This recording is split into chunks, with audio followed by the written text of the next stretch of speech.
The vibrant colors of the fireworks faded into the night sky, marking the end of Charles Jones' spectacular late New Year's Eve party display.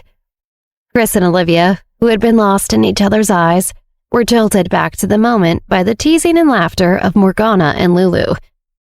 "You two could at least pretend to pay attention to the rest of us," Morgana joked, her voice tinged with amusement. Lulu giggled, adding, "Yeah, it's like we're invisible when you two are together." Chris and Olivia joined in the laughter, their eyes sparkling with happiness. The atmosphere was electric, filled with the sounds of joy and celebration. Everywhere they looked, people were smiling, laughing, and enjoying themselves.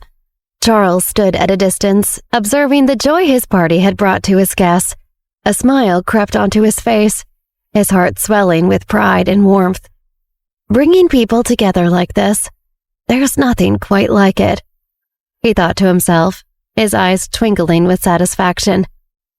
As the last of the fireworks vanished, the guests began to move inside the house, drawn by the enticing aroma of the lavish spread of food laid out. The tables were laden with every delicacy imaginable, from exotic fruits to gourmet cheeses and an array of desserts that would make any pastry chef proud. Chris, like many others, was quick to dive into the feast. His plate was soon heaped with a variety of dishes. Olivia, however, seemed less interested in the food, picking at her plate with a distracted air. "Olivia, aren't you going to try some of this? It's incredible," one of the guests remarked, surprised at her lack of appetite. Olivia offered a polite smile. "Oh, I had a big meal before the party, so I'm not really hungry." Chris, who had been observing her, knew there was more to it than she was letting on. He was about to inquire further when Morgana's voice cut through the buzz of conversation. "Look at the size of this lobster," Morgana exclaimed, holding up a particularly large lobster. "This is just his tail," Morgana marveled. Grandpa Charles, observing Morgana's astonishment at the size of the lobster tail, couldn't help but chuckle heartily. His eyes twinkled with mirth as he addressed her. "Go on, Morgana, there's plenty more where that came from. Eat as much lobster as you like." Morgana's eyes sparkled with delight, and without hesitation, she dove into the lobster. Olivia, watching Morgana's joyous indulgence, couldn't help but let out a soft laugh. Turning to Grandpa Charles, her expression softened with gratitude. "Thank you so much for your hospitality, Grandpa Charles. You've made this trip truly memorable," she said sincerely. Charles, his face beaming with pride, responded warmly. "It's been an absolute pleasure hosting you, Olivia. You brought such a wonderful energy into our home. I do hope you come back." He then turned to Chris, a mischievous glint in his eye. "You know, Chris, you really don't deserve someone as special as Olivia here," he teased, eliciting a round of laughter. Olivia's laughter mingled with the others. "I'll definitely be coming back to visit, Grandpa Charles. I've grown quite fond of London," she admitted, her eyes shining with affection for the city and its people. "And what about the old man?" Charles joked, pointing to himself with a playful smile. Olivia laughed, her eyes meeting Charles in a moment of genuine fondness. "Of course, I'm only coming back for you, Grandpa Charles. You know you're my favorite."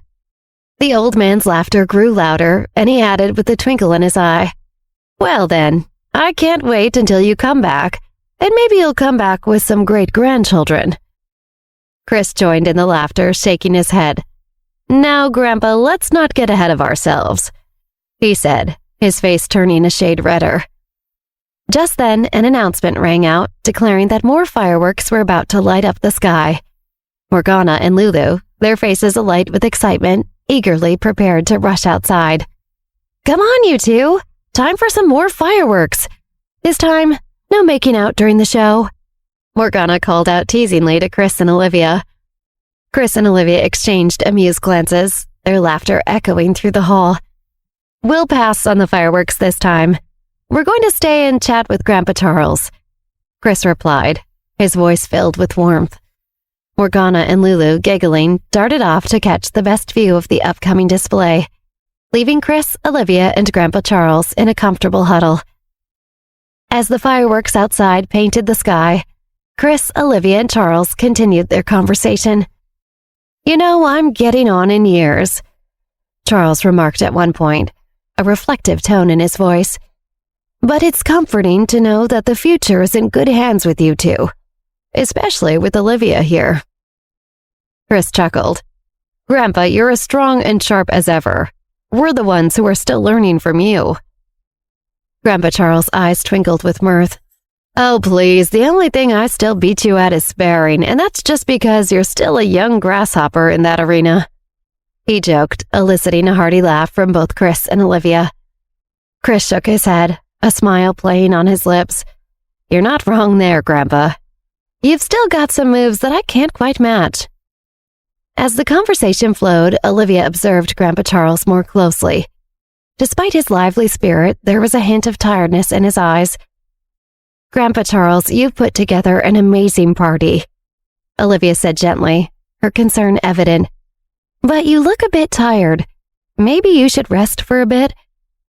Charles waved her off initially, but after a little more persuasion from both Chris and Olivia, he agreed. All right, I suppose even the master needs his rest," he said with a playful wink. "Thank you for everything, Grandpa," Chris said warmly, his respect and affection for his grandfather clear in his voice. Charles stood up, his smile still wide. "It's been my pleasure. You two enjoy the rest of the evening." With that, he left Chris and Olivia. Now that they finally had a moment alone, Chris couldn't hold back his concern any longer. "Hey, you barely touched your food at dinner. Is everything okay?" he asked, his brow creased with worry. Olivia forced a smile, not wanting to make Chris worry about the house and how weak it still made her. "Oh, I'm fine, just not very hungry, that's all," she replied, her voice light but unconvincing. Chris wasn't entirely convinced, but decided not to press further. "Well, let me get you something small to eat, just in case you change your mind," he said, standing up to fetch some food. Left alone, Olivia took the opportunity to make a quick call to her mom. She learned that Michael had been so engrossed in their new video game that he had taken time off work to play non-stop during the winter break. The news brought a mix of amusement and concern to Olivia, but it was a welcome distraction from the unease she felt. After ending the call, Olivia's attention was drawn to Lulu and Morgana, who were enthusiastically setting off fireworks. The colorful bursts of light in the sky were beautiful, yet Olivia couldn't fully immerse herself in the joy of the moment.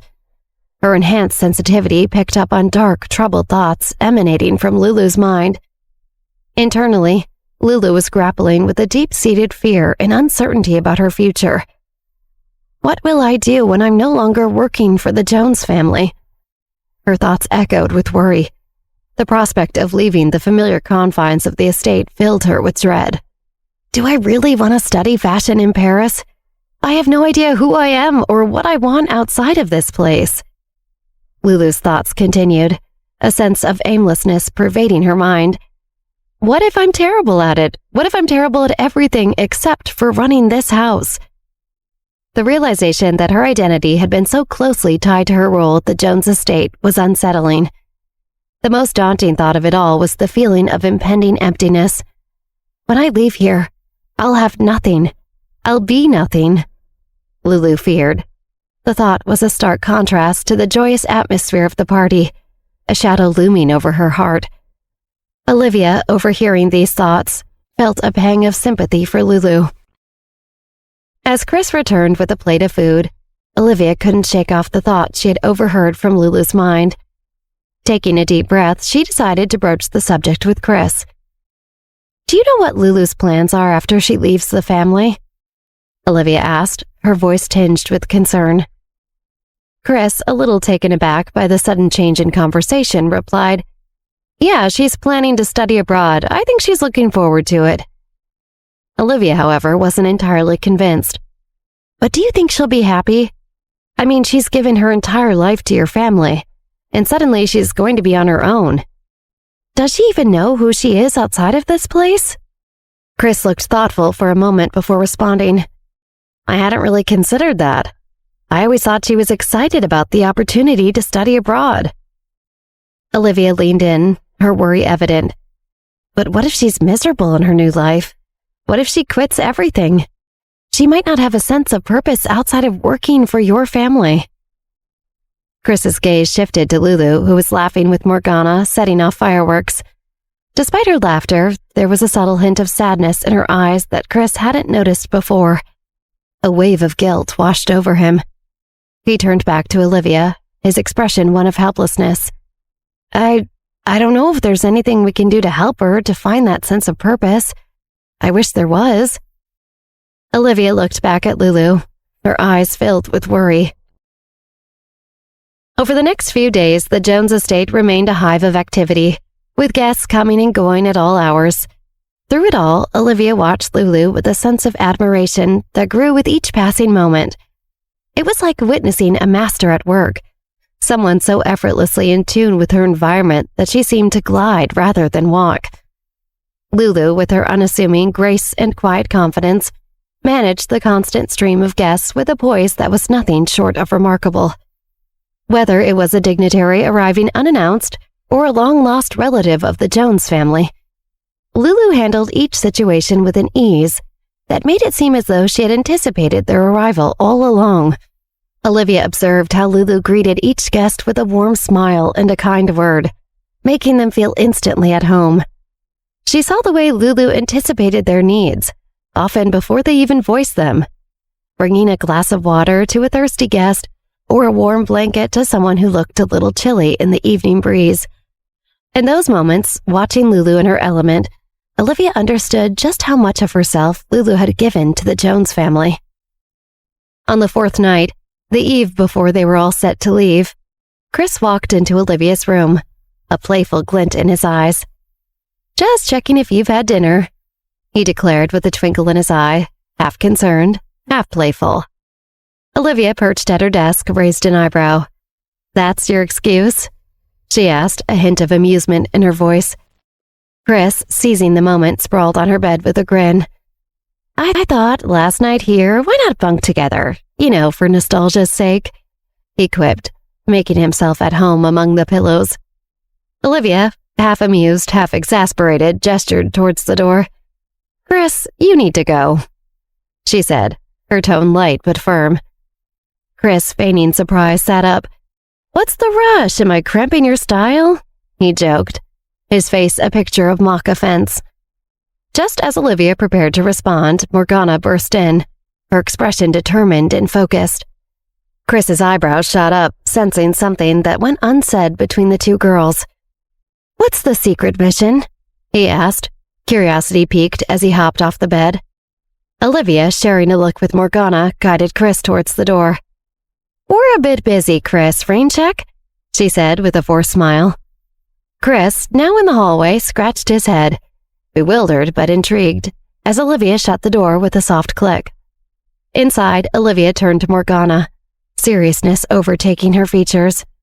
"We've got a Lulu situation," she whispered, urgency in her voice. Morgana nodded. "Let's keep an eye on her tonight. Better safe than sorry," she suggested, her tone grave. The duo stealthily navigated to Lulu's room, their steps silent. Pausing briefly outside, they listened, then slipped inside, finding hidden spots to observe unnoticed. Olivia and Morgana crouched in the shadows of Lulu's room, their presence undetected. The atmosphere was thick with tension as they watched Lulu enter, her steps slow, her shoulders slumped. Lulu sat at her small desk, a blank sheet of paper before her. She picked up her pen, hesitated, and then began to write. Her hand moved across the page in a steady flow, the words pouring out as if a dam had broken within her. Tears streamed down her cheeks, each drop's a silent testament to the pain and despair she felt. From their hiding places, Olivia and Morgana exchanged worried glances. Neither had anticipated the depth of Lulu's sorrow. The sight of her crying, so alone and so full of anguish, tugged at their hearts. As Lulu continued to write, her sobs grew more pronounced, each word on the page seemingly extracted from the very depths of her soul. "Lulu's gonna do something drastic," Olivia thought to herself. "I have to stop it. But how?"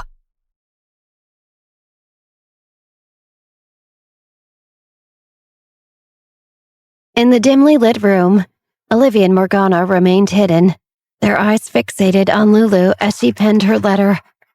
The only sound was the scratch of the pen and Lulu's increasingly audible sobs.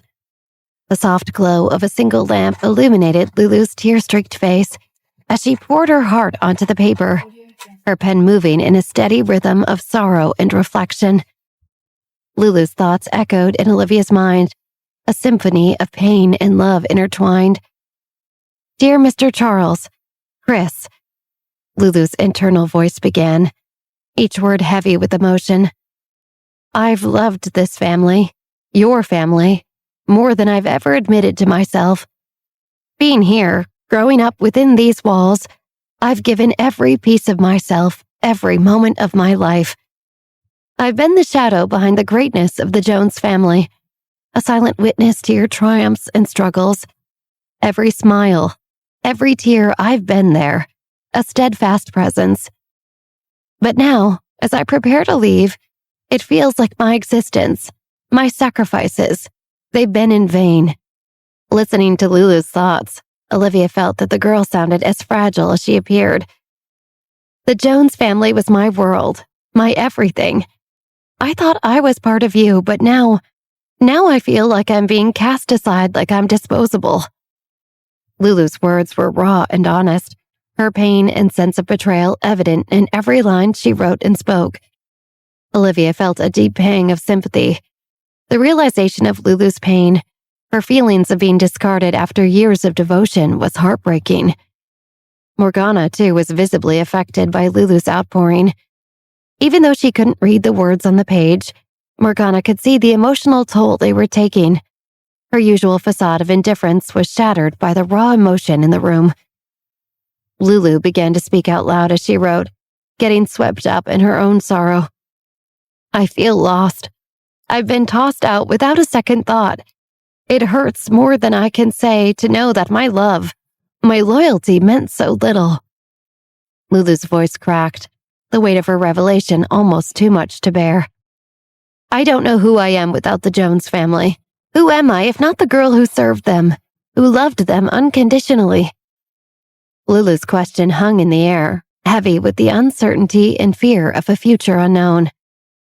"I gave everything to you, and now I feel like I have nothing left," Lulu whispered, her voice barely audible as she finished writing her letter.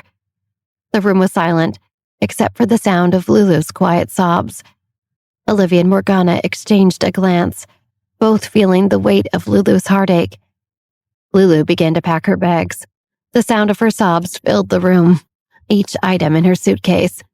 In their hidden spot, Morgana leaned in to whisper something to Olivia, but her movement was too abrupt. She accidentally knocked over a vase, sending it crashing to the floor with a loud shatter. The sound of the vase shattering against the floor echoed through Lulu's room, startling her out of her tearful packing. She whipped around, her eyes wide and searching. "Who's there?"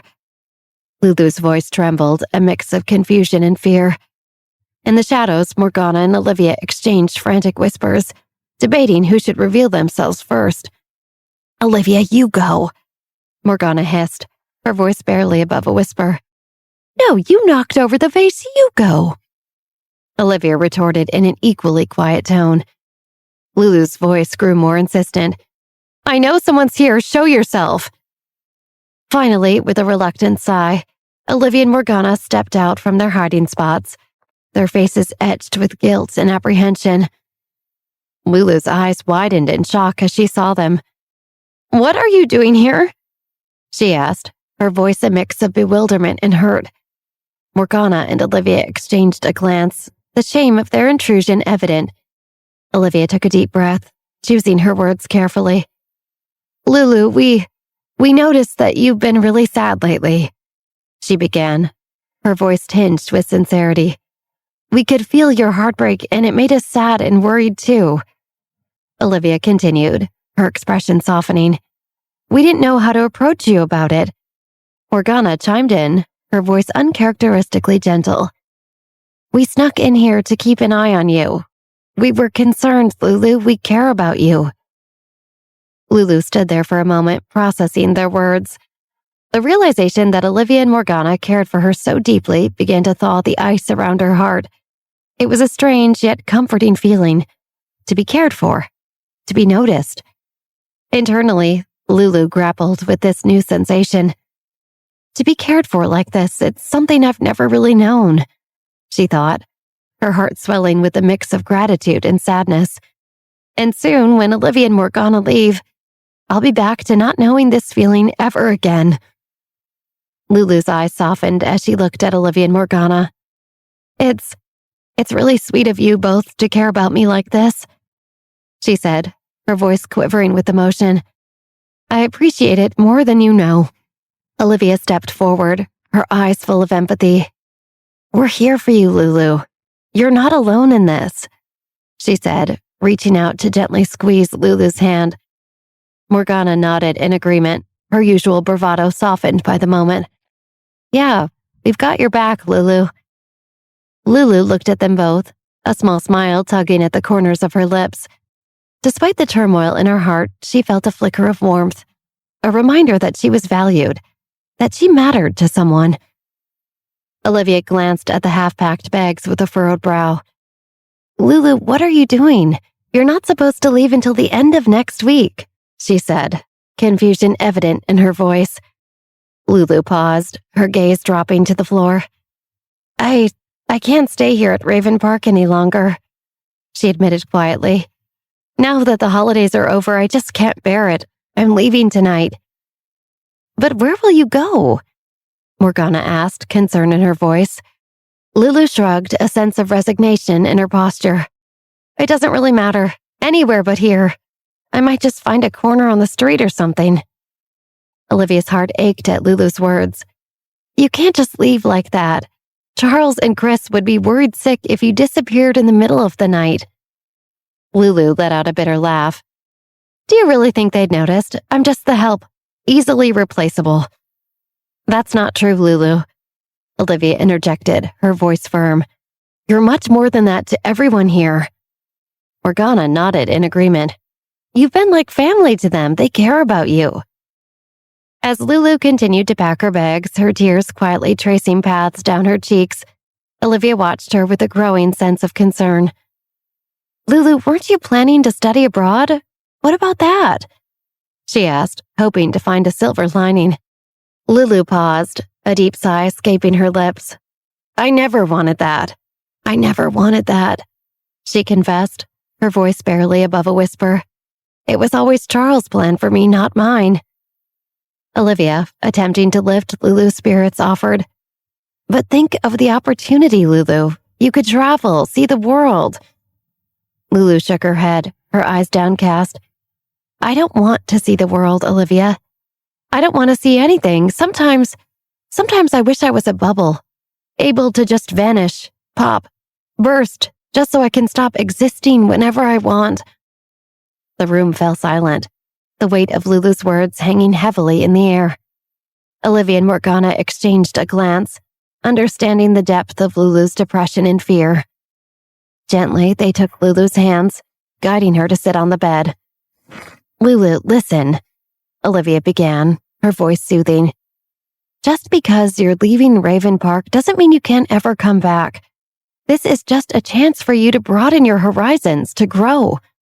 Olivia continued, hoping Lulu believed her. It's a chance for you to find out who you are outside of this place. Morgana nodded in agreement. And Raven Park will always be here for you. It's not going anywhere. Lulu looked up, her eyes glistening with unshed tears. But what if I don't want to come back? What if there's nothing for me out there? You won't know until you try, Olivia encouraged, her tone warm and reassuring. And we'll be here for you every step of the way. The room fell silent, the weight of the moment hanging heavily.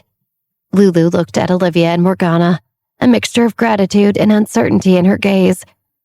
Lulu stayed silent as she processed Olivia and Morgana's words. Seeing that she was at a crossroads, Olivia and Morgana leaned in closer to Lulu.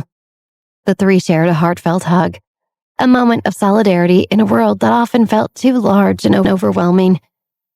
With one last comforting squeeze of Lulu's hand, they quietly left her room, leaving her to ponder their words.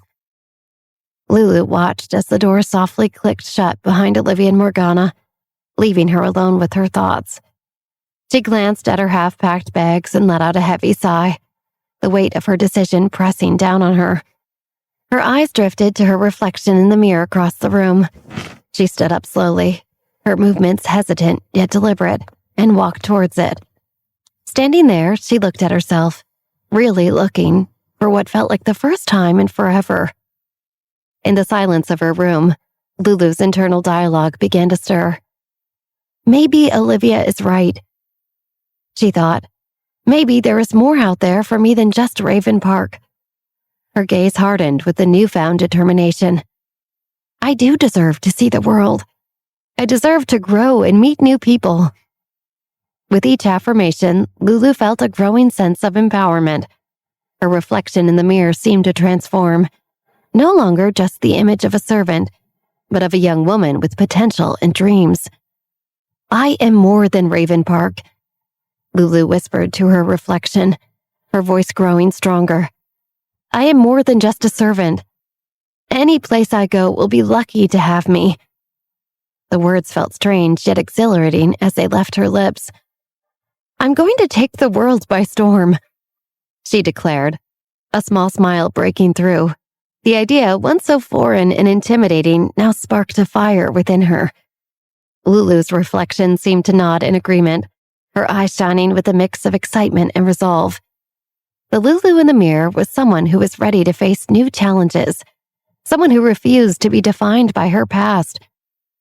I deserve happiness. I deserve adventure. I deserve a life full of experiences and joy, she continued, her voice steady and confident. The more she spoke, the more she believed it. The room around her felt larger, as if it was expanding to accommodate her growing dreams. Lulu's smile widened, her heart lighter than it had been in a long time. She turned away from the mirror, her step light and hopeful. She was ready to embrace whatever the future held for her. With a final glance at her reflection, Lulu knew that this was not an end, but a beginning. The next morning arrived bright and early in London. The sun cast a warm glow over Raven Park as Olivia, Morgana, and Chris gathered their belongings, preparing to return home to New York. Charles and Lulu stood by the front door, their faces filled with mixed emotions. Olivia approached Charles, her voice tinged with sadness as she said, Charles, thank you for everything. It's been an incredible visit, and I'll miss you dearly. Charles nodded, a hint of sadness in his eyes. You're always welcome here, Olivia. It's been a pleasure having you, and you'll be missed. Morgana gave Charles a curt nod, her usual stoicism softened by her appreciation for his personality. Until next time, Charles. Chris hugged his grandfather tightly, expressing his gratitude. Thank you for everything, Grandpa. Turning to Lulu, Olivia held her gaze, her eyes filled with a mixture of understanding and encouragement. Lulu, she began, I meant what I said last night. You have so much potential, and I truly believe you can make your own path in life. Lulu met Olivia's eyes, her own filled with determination. I agree with you, Olivia, she admitted. I've decided that I'm going to live my life for myself. A small smile tugged at the corner of Olivia's lips. That's the spirit, Lulu. Don't let anyone hold you back. Morgana chimed in. Her voice is surprisingly gentle. And remember, Lulu, we'll be there to support you, no matter where life takes you. With their goodbyes exchanged and their hearts lighter, Olivia, Morgana, and Chris made their way to the waiting car that would take them to the airport. Lulu watched them go, a sense of hope and determination burning within her. As they boarded the plane and left London behind, Olivia felt a sense of accomplishment wash over her. The trip had been a transformative experience where she boosted her family's profile and made a difference in Lulu's life, and that thought brought her immense satisfaction. Gazing out of the airplane window at the New York skyline as they descended, Olivia made a silent vow to herself. She knew that the next time she returned to London, it would be as a more powerful and accomplished woman. And beyond that, she had her sights set on an even greater goal. With a determined smile, Olivia whispered to herself, "One day soon, I'll run New York City."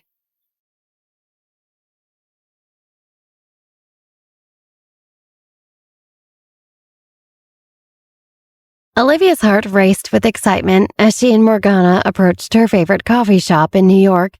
Spotting her friends, Millie and Sam, Olivia's face lit up with joy. She hadn't seen them since her trip to London, and the reunion was long overdue. In fact, Olivia couldn't remember the last time she had seen Sam. Although they were in class together, it felt like they had been on opposite schedules for the last few weeks. "Millie, Sam!" Olivia exclaimed, rushing over to embrace them. "I've missed you both so much." Millie, with her infectious smile, returned the hug. "We've missed you too, Liv. London can't have you forever."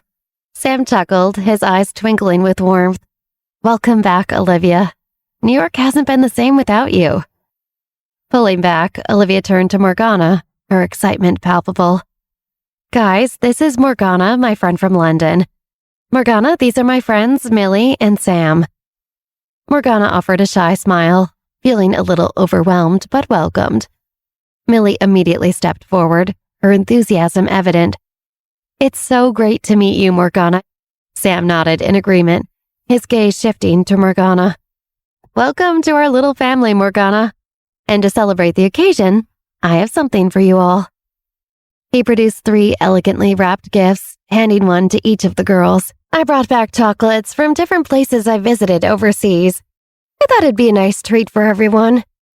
Millie's eyes sparkled as she opened her gift. "Sam, this is amazing. I can't wait to make hot chocolate with these, thank you." Olivia beamed, her heart warmed by the gesture. "Sam, this is so thoughtful. I can't wait to get cozy and savor these. It's like a world tour in a box." As the conversation flowed, Sam noticed Morgana's hesitation. She looked at the chocolate with a mix of confusion and surprise. It was apparent she wasn't used to receiving gifts like this. Sam tilted his head, concern in his voice. "Morgana, what's wrong? You don't like chocolate?" Morgana hesitated, then said softly, "It's not that, Sam. I've just never had a friend give me a gift before. I don't know what to say." Sam's expression softened, understanding dawning. "Welcome to our circle where chocolate and friendship go hand in hand." Morgana nodded at Sam's words, a hint of perplexity in her eyes. She seemed lost in thought, wrestling with an unfamiliar sentiment. She reached into her coat pocket, producing 2 small, intricately designed boxes. "These contain poisonous worms," Morgana declared matter-of-factly. "Use them against anyone who disrespects you. They'll eat away at them, quite literally." At that moment, Olivia, who had been taking a sip of Millie's coffee, choked, spitting the coffee out in disbelief. "Morgana!" Olivia exclaimed, wiping her mouth with the back of her head. "Please don't pull out poisonous worms so casually in public." Morgana frowned, clearly perplexed. "But it's a gift. Why should I hide it?" "Because it's poisonous worms, Morgana," Olivia hissed, trying to keep her voice down. "It's all I had on a short notice," Morgana replied with a shrug, seemingly unfazed by the absurdity of the situation.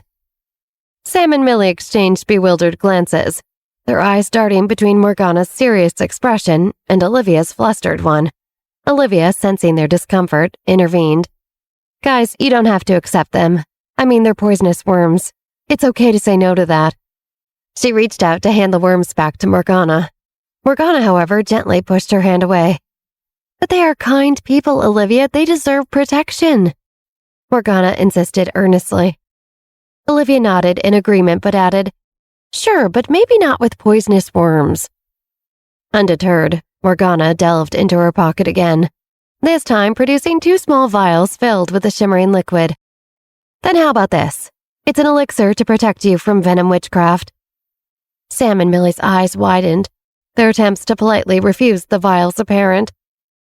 "Venom witchcraft?" Sam whispered to Millie, his voice barely audible. Simultaneously, they tried to push the vials back toward Morgana, their gestures awkward yet polite. Morgana, however, was persistent. "You've been so warm and welcoming. I want to give you something valuable. Please, it's important to be protected from venom witchcraft, Morgana urged. Sam and Millie, now holding the vials, looked helplessly at Olivia, their eyes pleading for an out. Olivia, caught in the middle, tried to mediate.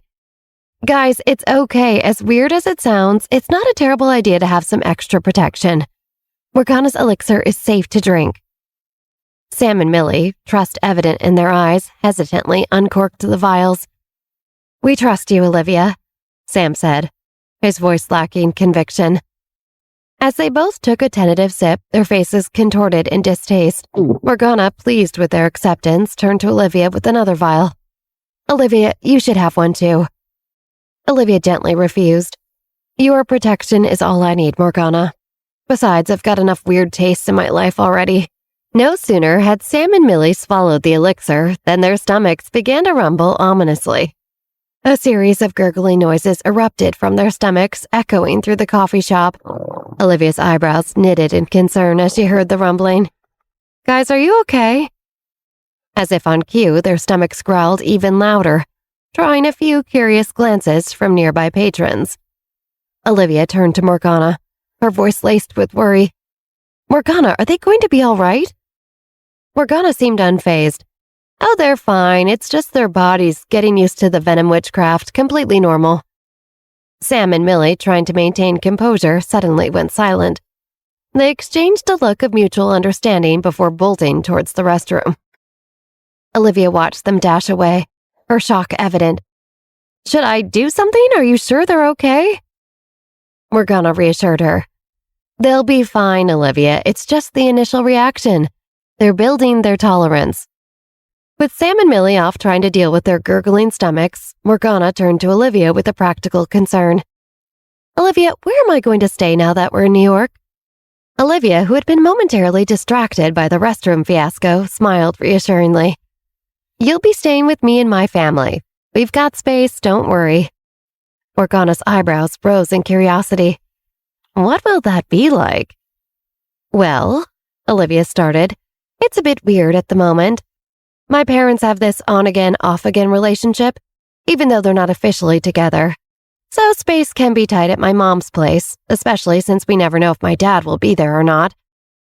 Morgana nodded, her expression unfazed. I don't mind roughing it, Olivia. I don't even need a bedroom. Olivia chuckled. Well, that's good to hear, but you'll have your space, don't worry. There is one thing, Morgana added thoughtfully. I wasn't able to bring all of my bugs and materials for venom witchcraft from London. Customs was being peculiar. Olivia raised an eyebrow, a smirk playing on her lips. Customs and venom witchcraft materials don't mix well, huh? Not in the slightest, Morgana said with a straight face. Also, I'll need a room that gets little to no sunlight and stays cool. It's essential for practicing my magic. Olivia nodded, amusement in her eyes. Well, I have some pretty heavy blackout curtains, but our apartment doesn't have a basement or anything. I guess there's the laundry room, but... Morgana's eyes lit up. That sounds ideal. Olivia didn't want to burst Morgana's bubble just yet, so she simply smiled back at her. A moment of silence passed before Olivia, with a hint of mischief, asked, So, do you think Sam and Millie are in the restroom puking their brains out? Morgana shook her head. No, the elixir prevents vomiting. They can't get rid of it that way.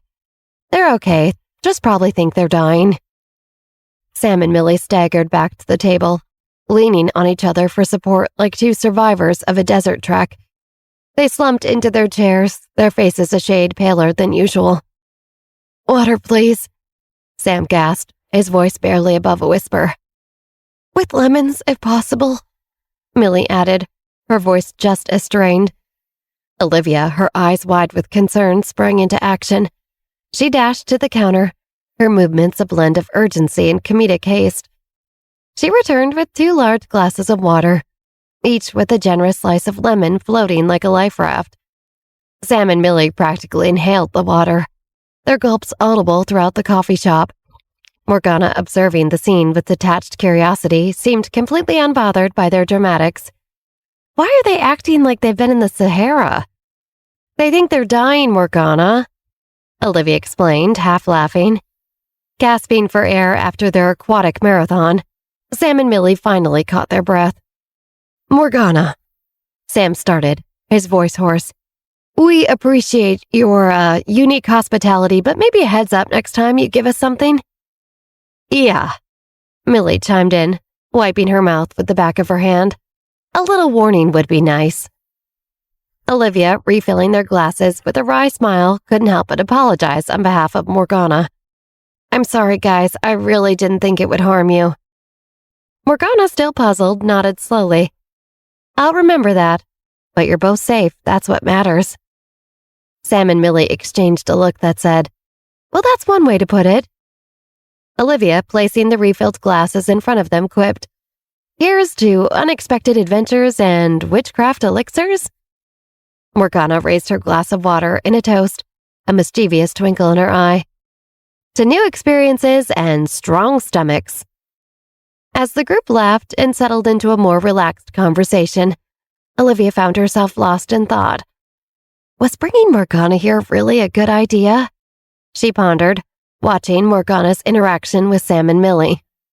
Sure, her witchcraft could be helpful, but Morgana's unpredictable nature and complete lack of social skills, could they derail everything I've worked towards? Could she get me in trouble faster than she can help me get revenge? Olivia wondered as she closely watched Morgana. The more she thought about it, the more Olivia's apprehension grew. Olivia decided to keep a closer eye on Morgana, to gently steer her in a direction that wouldn't jeopardize her intricate plans. Morgana's got some wild cards up her sleeve, sure, but maybe that's just what I need to shake things up, Olivia thought. And what's a little revenge without a twist of the unexpected? Adapt and conquer. That's the New York way. And I intend to conquer the world.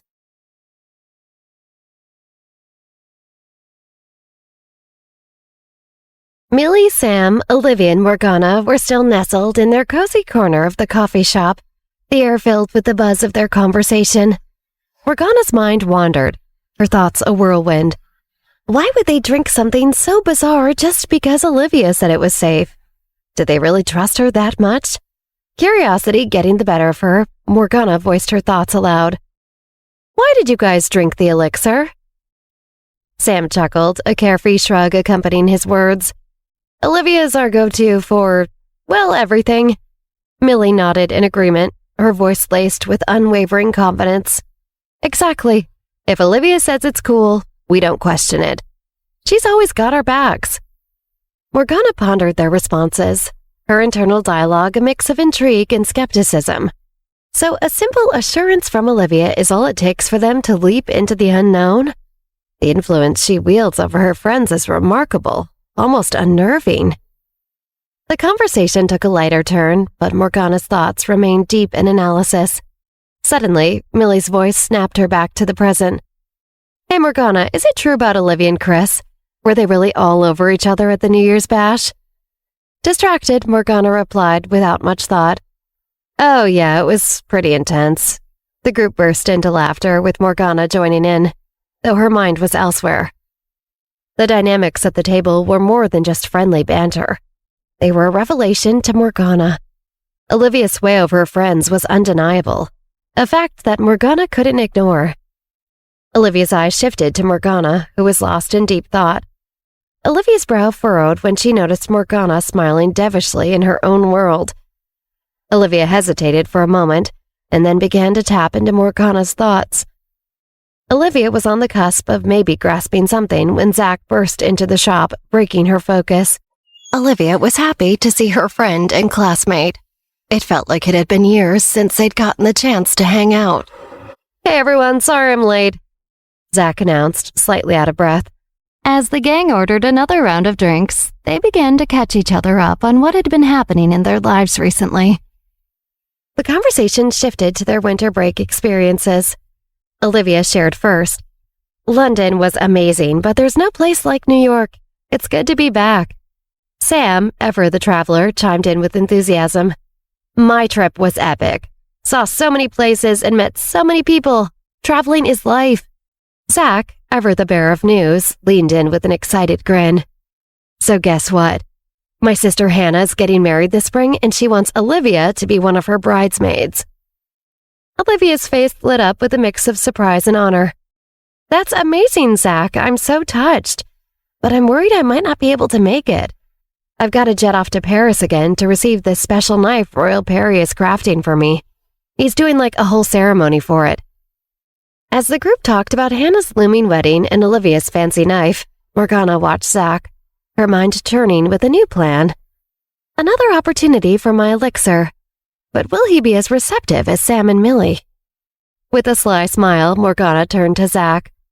Your sister's wedding, that's wonderful news. I'd like to give you a little gift for such a joyous occasion. Zach, slightly taken aback, replied with a puzzled smile. Sure, Morgana, that's very kind of you. Morgana reached into her pocket, producing a small vial. Here, this elixir will bring you good luck. Sam and Millie, recognizing the vial, sprang into action like a well-rehearsed comedy duo.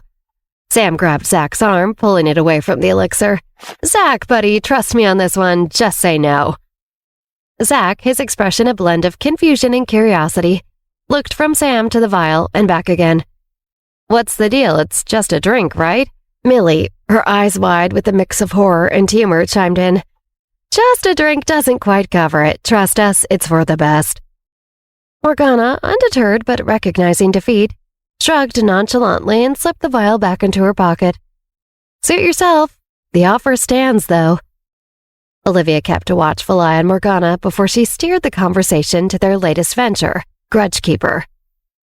So, guys, let's talk about Grudge Keeper, Olivia said, practically singing out of excitement. Millie's eyes lit up at the mention of Grudge Keeper. Guys, you won't believe the sales numbers. They are through the roof. It's like we hit the jackpot with this one. We're getting over 30,000 new buys each week. Sam, equally enthusiastic, leaned forward. And the buzz from players is crazy. Everyone's asking if we're going to add a multiplayer mode. Zach chimed in with the technical perspective. You know, adding a multiplayer might be easier than we thought initially. Olivia, her mind always on the next move, nodded thoughtfully. Millie, can you draft up a proposal for the multiplayer edition? We need to capitalize on this momentum. The group nodded in agreement, their excitement palpable. But Olivia wasn't done.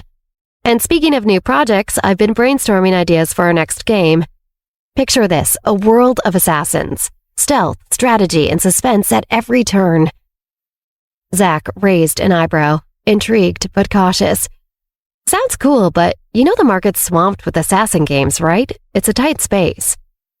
Millie nodded in agreement. Yeah, Zach's right. We'd be up against some heavy hitters. It's a cool idea, but we need a killer angle to stand out. Olivia, undeterred by the warnings, her eyes shining with determination and creativity, said, I hear you guys, but I'm not worried.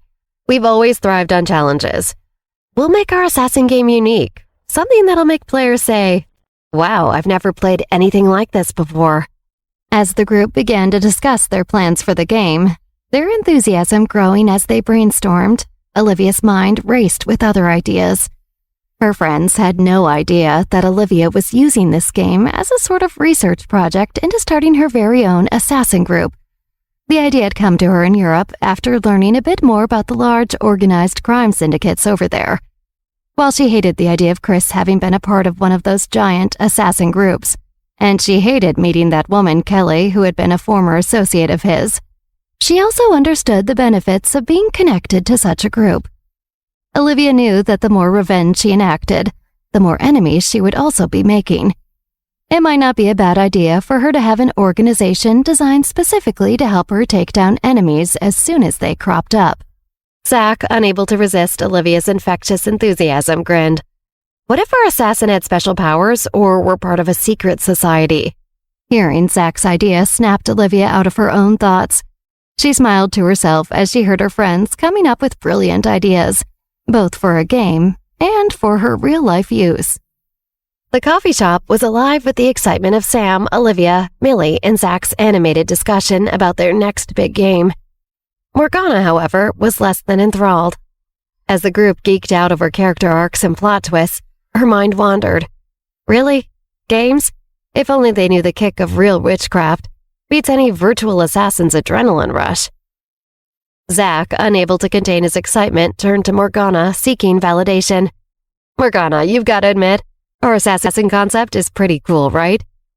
Morgana plastered on a polite smile, her voice tinged with feigned enthusiasm. Oh yeah, totally rad. Sounds like a real hit. Inside, she was rolling her eyes. I'd rather cast a boredom spell on myself than hear more about this. If only they got a taste of real venom witchcraft. The conversation took a turn when Millie sighed. Can you believe we're going back to school in a few weeks? Olivia sipped her coffee thoughtfully. I'm just hoping this semester is less drama-filled. We could all use a break from the chaos. Millie nodded, a hint of seriousness creeping into her voice. Yeah, especially after last semester. I mean, going against the entire school was intense. Morgana's interest was suddenly piqued at the mention of drama and conflict. She leaned in, her ears perking up. Internally, Morgana mused. Did Olivia use her influence over her friends for that too? So, Morgana, are you stoked about starting school here in America? Millie asked, her tone a mix of excitement and curiosity. Morgana looked up, a frown creasing her forehead. School? What do you mean? The table fell silent for a moment, everyone exchanging confused glances. Sam, always the one to bridge gaps, leaned in. You know, the new semester, it's kicking off soon, now that our holiday break is winding down. Morgana's confusion only deepened. Semester? I've never been to a school before. The revelation hit the table like a thunderclap, eliciting gasps of shock. Never been to school? Millie echoed, her eyes wide. Yeah, you're joking, right? Zach added, his expression one of disbelief. Morgana shook her head, her voice calm but firm. No, I'm not joking. I learned everything I know through other means. Morgana smiled mysteriously. Let's just say I had unconventional teachers. Sam and Millie quickly locked eyes. That explained the elixir. Zach, still processing the news, scratched his head. Olivia leaned back, looking at Morgana with renewed curiosity. Who really is this girl? Olivia wondered. And what else is she hiding from me?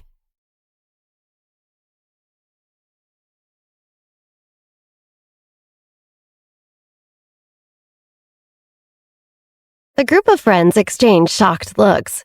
They couldn't wrap their heads around the idea that Morgana had never been to school before, because it was such a huge part of their own lives. But now that I know that, Olivia thought internally to herself, that actually makes a lot of sense with her social weirdness. My parents sent me to study under my venom witchcraft master, and that's where I've been ever since I can remember. Morgana said with a shrug. Nobody knew what to say to that. Morgana broke the silence with a genuine question. Is school fun? No, Sam Feinstein said flatly. Olivia laughed to herself at his honesty. Sam continued, trying and failing to suppress a sneer on his face at Morgana. And I especially don't think it'll be fun for someone like you. Morgana's head tilted in curiosity. Why do you say that? What does that mean? Sam looked exasperated at the question. So I don't know if poisonous bugs are officially against the rules, but if they're not, I think they'll start making new rules because of you. You'll have to leave all your little friends at home. Then forget it, Morgana cried, putting a protective hand to the pocket where she kept her insects. Where I go, the bugs go. Everyone laughed, but Morgana was confused. Why was that funny?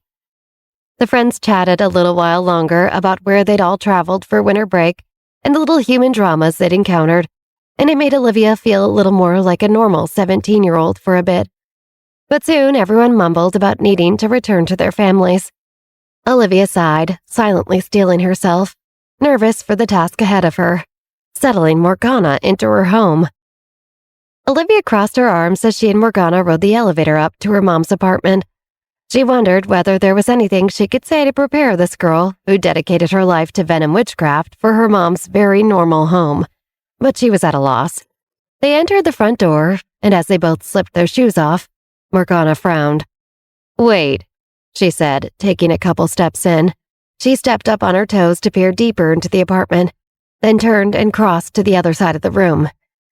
Olivia tried to follow what Morgana was looking at, puzzled. What is it? Your living room is in your foyer? And I can see your dining room and your kitchen from here? Is this the whole place? Morgana was concerned, like she couldn't believe Olivia lived in such squalor. Tell me this area is just for guests or something, or to trick burglars? Where's the rest of it?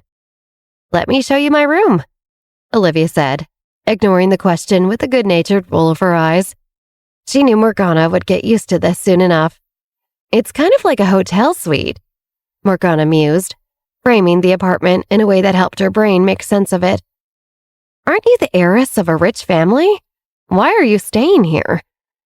Olivia had to stop herself from bursting out in laughter.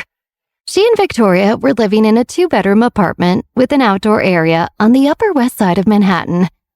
To anyone who understood New York real estate, this place was amazing. But of course, Morgana had probably been used to living in castles and creepy old Victorian homes. To her, this would seem small. How exactly we came to stay here is a lot to explain, Olivia replied. But honestly, this is a nice place. It's way bigger and better than what most people have. My mom and I used to live in a much smaller place before this. Wow. Morgana stopped to pause in her tracks before she continued. I don't understand how you got to be where you are after living like that. There are a lot of things you don't understand, Olivia said with a smile as they entered her room. I'll give you some time to get settled in. I'm going to go check on my dog downstairs. Oh, there's more home downstairs, Morgana said, like that idea made this all finally make sense. Olivia shook her head. No, my dad has the apartment downstairs, and he usually watches Polly when I'm gone. Oh, wait, so who lives here? Morgana became more confused. Me and my mom, Olivia answered, remembering that her family and living situation was a little unusual. Like I mentioned before, my parents aren't technically together. They're kind of rekindling things right now, but they're taking it slow. So I guess they're close, but not too close. Whoa. Morgana held her hands up in a stop gesture. What a messy situation. I don't know how you keep it straight. It makes sense for us, Olivia said quickly. Get some rest, unpack your stuff, get some food from the fridge. My mom will be back in a little while, and I told her I have a friend over. Oh, and Morgana, this is very important. Olivia stood face to face with Morgana to impress her point upon her. Please keep your poison bugs safe and secure and away from my mom. Are you sure she wouldn't like... Morgana started to say. Yes, I am very sure, Olivia interrupted. And please don't give them out as random gifts. I got it. Morgana waved her hand annoyed. Go see your dog.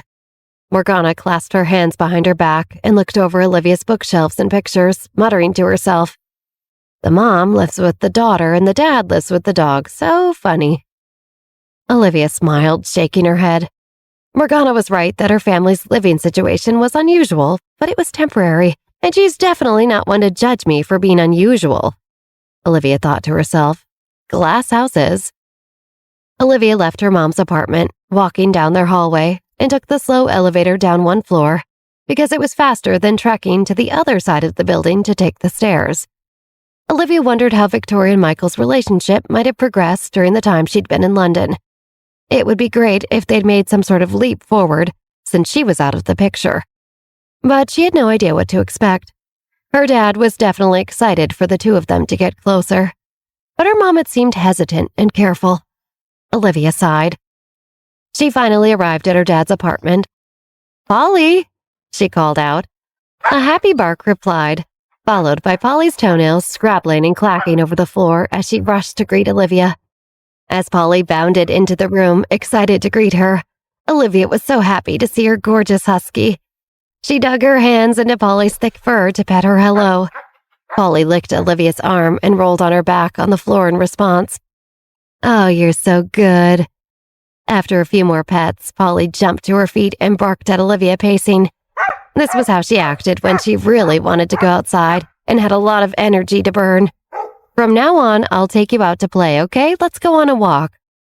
Polly barked again, more excited and frenzied at hearing a few of her favorite words. Olivia clipped the leash to Polly's collar and her phone buzzed. She saw an unknown number and answered the call. Hello? After a beat, Olivia still couldn't hear anything, but was hesitant to hang up in case someone was calling about her video game company, or if any of her friends needed her. Hello, is anyone there? Polly got more antsy as Olivia answered the phone. unhappy that their journey outside was interrupted. So Olivia tried to soothe her. Hey, Polly, sit, wait. Polly obliged, and Olivia scratched her head. Good girl, Polly. A low man's voice suddenly came through Olivia's phone. Her name is Betty. Olivia gasped, realizing exactly who this voice belonged to. She composed herself. Hello, Wyatt. Happy New Year. Happy New Year, Wyatt said, not sounding very happy at all. How is Betty now? Olivia wished she could just hang up, but she was obligated to engage with this man, Polly's old owner. She's doing great. We were just about to go out for a walk. It's a bit late in the day. I hope this isn't her first one. Wyatt huffed. She needs quite a lot of exercise. If you aren't walking her properly. I know that, Wyatt. Olivia interrupted, cutting his lecture off. May I ask what I can help you with? I'm arriving in New York tonight. I'm taking Betty back from you now. Olivia's heart skipped a beat. She knew this was probably why he was calling, but she hated to hear it out loud. When Olivia brought Polly home, Wyatt had said it would only be for a short time, but Olivia had hoped that somehow this day would never actually come. Okay, she said reluctantly. I will contact you later, Wyatt said. Goodbye. Okay, Olivia answered softly and hung up the phone. She stretched out her arms and hugged Polly to her. I'm going to miss you so much, little girl. Polly understood that Olivia's mood had changed, but Olivia was grateful that she didn't yet understand why. Polly leaned into her. Olivia rested her cheek on Polly's head and wished she didn't have to say goodbye. How could she let Polly go? Olivia spent as much time with Polly as she could in the short time before Wyatt said he intended to pick Polly up. For nearly every waking moment, she played with Polly outside and gave her her favorite treats. They snuggled on Olivia's bed like Polly loved to do, watching an old movie together until the time came when she couldn't put off the inevitable any longer. Olivia had to say goodbye to Polly and let her return to Wyatt. Olivia felt like she was in a more mature place than the last time she had to say goodbye to Polly, but it still hurt. She packed up all of Polly's things and divided them into different bags, labeling everything and putting her favorite toys in an easy place to find them. Wyatt pulled his car up along the sidewalk outside Olivia's building. Olivia and Polly picked their way through the mostly melted snow. Once Polly saw Wyatt, she lifted her head, wagged her tail, and beelined right for him. Wyatt's greeting with Polly, who he knew as Betty, was warm and affectionate, which Olivia grudgingly admitted to herself wasn't the worst thing. That's good, at least, Olivia thought grimly. I forgot she must love Wyatt for the same time they've spent together, too. But once Polly was packed up into Wyatt's car and Olivia wasn't joining her, she stood up in alarm, alert. Olivia avoided looking at Polly, which made her bark softly. Goodbye for now, Polly, Olivia said, trying to will herself not to cry and still unable to look at Polly's face. Polly barked again, scratching her paws at the closed window. Betty, down, Wyatt said firmly to her, but Polly didn't listen. She kept barking at Olivia, increasingly frantic. Down, Betty, down. Polly tilted her head at Olivia in between barks. Olivia felt pain to guess what Polly must be thinking. Why was Olivia leaving her again? Didn't they already separate once before? The world was so big. Would they ever see each other again? Polly, down, Olivia said. Polly sat in the back seat of the car and rested her front legs down on her elbows. Her barks quieted into an expressive growl and chorus of oof, oof, oof. You have to be good, okay? Olivia said to Polly through the glass. I'll see you later, no matter where you are. I'll find a way to come see you someday, okay? Wyatt didn't change his expression and never would have admitted he was touched by this, but he wordlessly opened the driver's side door and rolled down Polly's window. Polly licked furiously in the direction of Olivia's face. Olivia reached in to pet her neck and leaned her head against the bridge of Polly's nose. You have to be good, okay? Wyatt loves you. Olivia knew Polly obviously didn't understand the words Olivia was saying, but she hoped that what she had said to Polly about seeing her someday was true. She hoped she could. She whispered to Polly as she scratched around her ears. "I promise you, I'll find you and I'll see you again, okay?" At this, Polly laid down again on the seat and rested her head on her paws, sulking. Olivia didn't think Polly understood the idea of saying goodbye for a long period of time, but at least she understood that Olivia was not coming with her in that car. Wyatt, watching this goodbye, felt for Olivia and for his dog. He took a deep breath and spoke, interrupting Olivia's despair as she said goodbye to Polly. "Miss Johnson, Betty and I are moving shortly to London. If you wish to come and see her, please come any time." Olivia's face lit up. "Really?" He nodded. "That is so kind of you, Wyatt. Thank you so much. I know I'm going to miss her, and this will be so hard. Chris Jones will know how to find me wherever I find a place to stay," he said, glazing over her thanks and her emotions. He was clearly uncomfortable with both.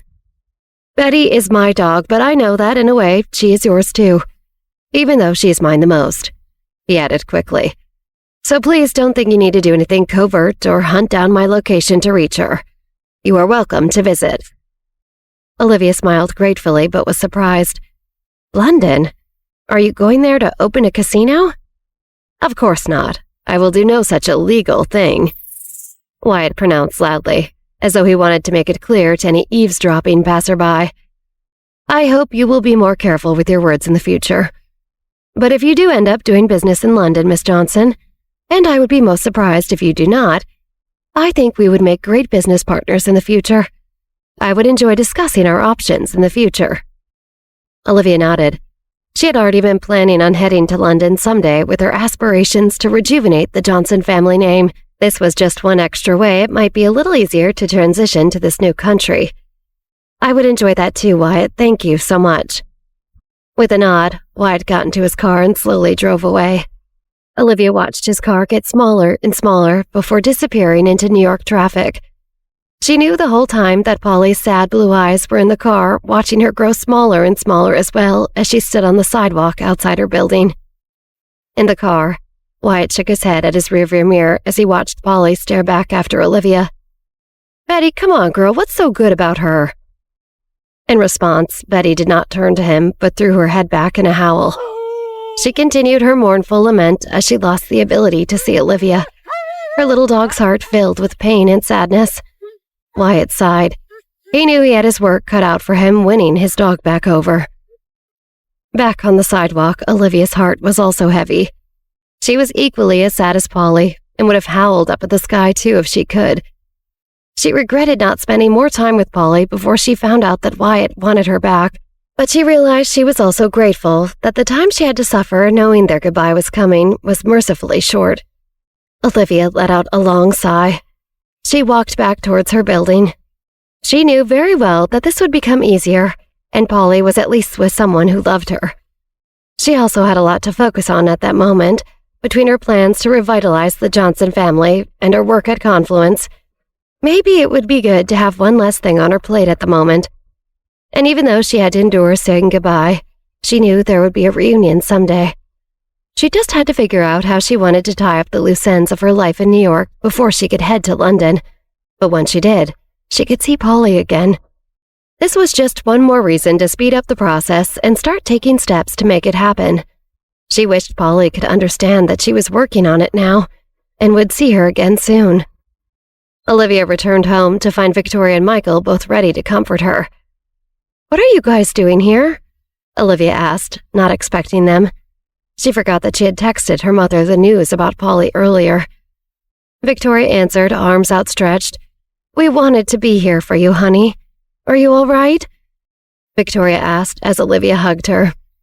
Victoria knew the feeling of being separated from a beloved pet and hated to see her daughter going through that. "It'll be okay, Olivia," Michael said. He still remembered what a wreck Olivia was the last time she was separated from Polly. She'd been in her bed in the dark for a few days.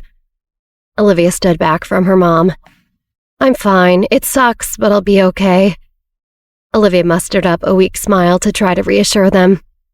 "Mom, can I have some ice and a towel for my eyes? I have a lot to take care of tomorrow. It can't be all puffy." Victoria nodded. "Of course, honey. I'll go grab that now." She hurried to the kitchen. Olivia turned to her father. "Are you going to attend the Johnsons' annual meeting tomorrow, Dad?" Olivia and Michael both sat on the couch. "Oh." Michael was completely caught off guard and did not expect Olivia to ask him about that meeting.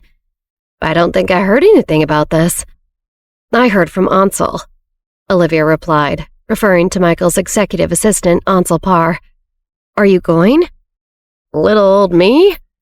Michael rubbed his face thoughtfully. "Who even am I to those people? I don't think they want me there. Why would I even attend that?" "Because we are Johnsons. We're part of that family. I think we need to represent ourselves, and we need to represent Confluence Technology." Olivia was proud to hear herself say these things to her dad. It was one of those odd little moments of realizing how far her life had come with the decisions she had made this time around, and how well she had done. But Michael looked doubtful, lost in thought. "I don't know. I feel like that's not a good enough reason. They don't want me there." Olivia pressed her father, urging him to change his mind. "But if we don't attend tomorrow, the tabloids will use this excuse to make things even more difficult than they've been. We've been separated from the family, but not attending the annual family meeting will create a gossip-feeding frenzy. They'll see us as a joke." Olivia's face was firm, but she felt guilty for concealing the truth, which was that she had other motives for attending the meeting tomorrow. Michael paused for a moment, then broke into a smile. "My little Olivia really is all grown up," he said, beaming. "We're not far from that 18th birthday when I actually will be literally all grown up," Olivia pointed out to him. She had also been forgetting that a lot lately. Her birthday had been the last thing on her mind. Her dad nodded, his thoughts far away. Olivia frowned, a different question occurring to her. Olivia lowered her voice with a glance toward the kitchen where Victoria had disappeared a moment before. "Dad, when are you and my mom going to get married for real?" He let out a huge breath, caught off guard. "Well, that's certainly a question." He ran his hand through his hair nervously. "I'm more anxious about this than you are, believe me, but your mother—" "Should you be more proactive?" Olivia pushed him slightly. "Does she maybe want you to push more? I can help you come up with some ideas if you need them." "I don't know about that," Michael said quietly, feeling ashamed. He was trying his best, but Victoria did not seem to be responding well to being pushed at all. So at her urging, he wanted to step back and give her room to breathe and come to things on her own time. Olivia, however, did not know about that. "Let's keep assessing the situation," Olivia said, trying to be lighthearted. "We can talk about it again after tomorrow." The stakes felt very high for both of them. She knew it was tricky, but wanted her parents to be happy together so badly. "All right," Michael sighed, really not looking forward to it. "Do you already have something to wear tomorrow, or do you need to go get that figured out?" "I've got a dress," Olivia said, a sly smirk filling her face. "I am ready to go." She couldn't wait to show up tomorrow and see the looks on all their faces as she waltzed into the room. "When Rachel sees the dress I'm wearing," Olivia thought, "she's gonna explode."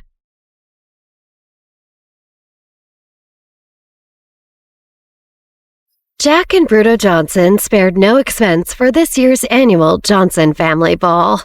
They knew that Michael's distancing from the family business was in all of the papers and had other power play families' tongues wagging. So they desperately needed to make a statement with this gathering. The world needed to see that the Johnson family was thriving. Jack Johnson had the entire Grand Sovereign Hotel booked for the event.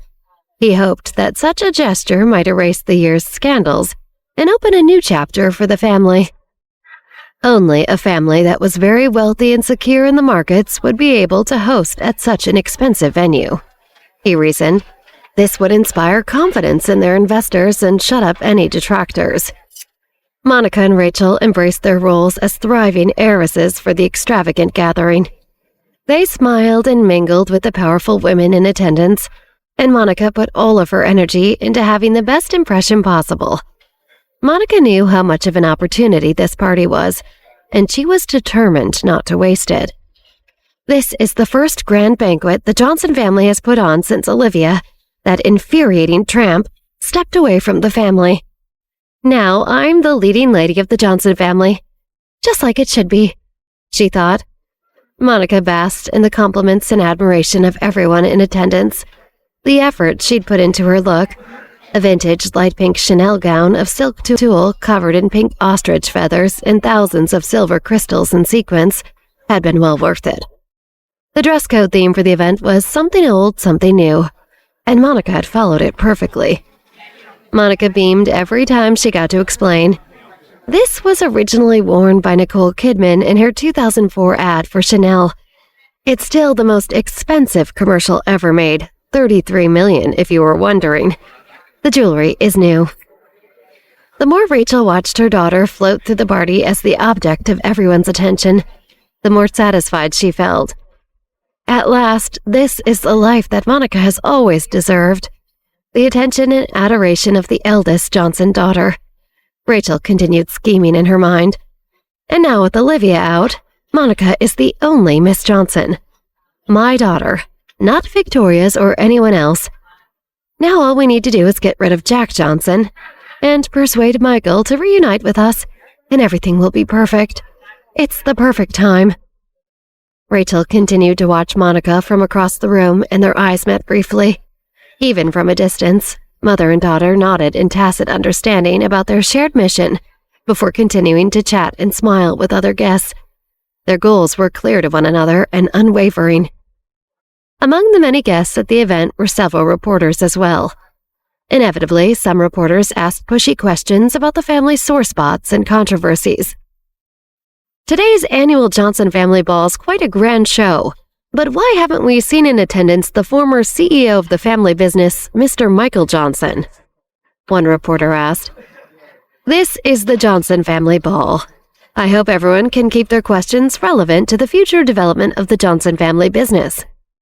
Jack answered with a tight smile. He knew that he would get asked questions about his son today, but it still bothered him greatly to hear Michael's name come up, and he had to maintain his composure. Another reporter stuck a recorder in Bruno's face. Mr. Bruno Johnson, you've been linked to a bevy of Hollywood starlets and high-fashion models, but have yet to settle down. Is there a reason you've remained unmarried? Do you intend to stay single, or have you just not met Mrs. Right? The reporters were not pulling any punches. The Johnson family had historically been elusive and more closed off to the media. So the opportunity to confront the Johnsons face-to-face with open questions was like blood in the shark-infested water. The public had long wanted to get a peek inside the mysterious Johnson family. If any big scoops came out of the event, they could generate headlines for an entire year. Is this a gossip column or a business publication? This is the Johnson family ball, come on now. Bruno diplomatically laughed off the questions. While we're here, though, and asking questions about how I spend my time, may I remind everyone that I've been busy with my apprenticeship under Mario Vincenzo in London.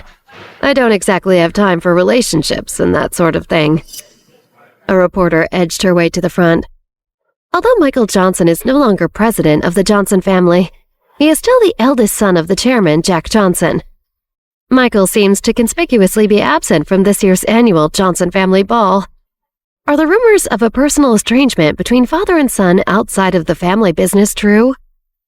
The reporter blinked expectantly. Jack sighed deeply. Despite the public knowledge that Michael was no longer part of the Johnson family business, confirmation of an estrangement between Michael and the family was the exact thing Jack and Bruno did not want in the press. Well, Bruno frowned and leaned forward, opening his mouth to answer, when suddenly another voice from across the room cut through the din of the party. If I had known that my dad and I running late would make you all gang up on my grandpa and uncle like this, I would have chosen shoes that were easier to walk in. A young woman's voice playfully rang out. There was an undercurrent of an edge to the voice as well.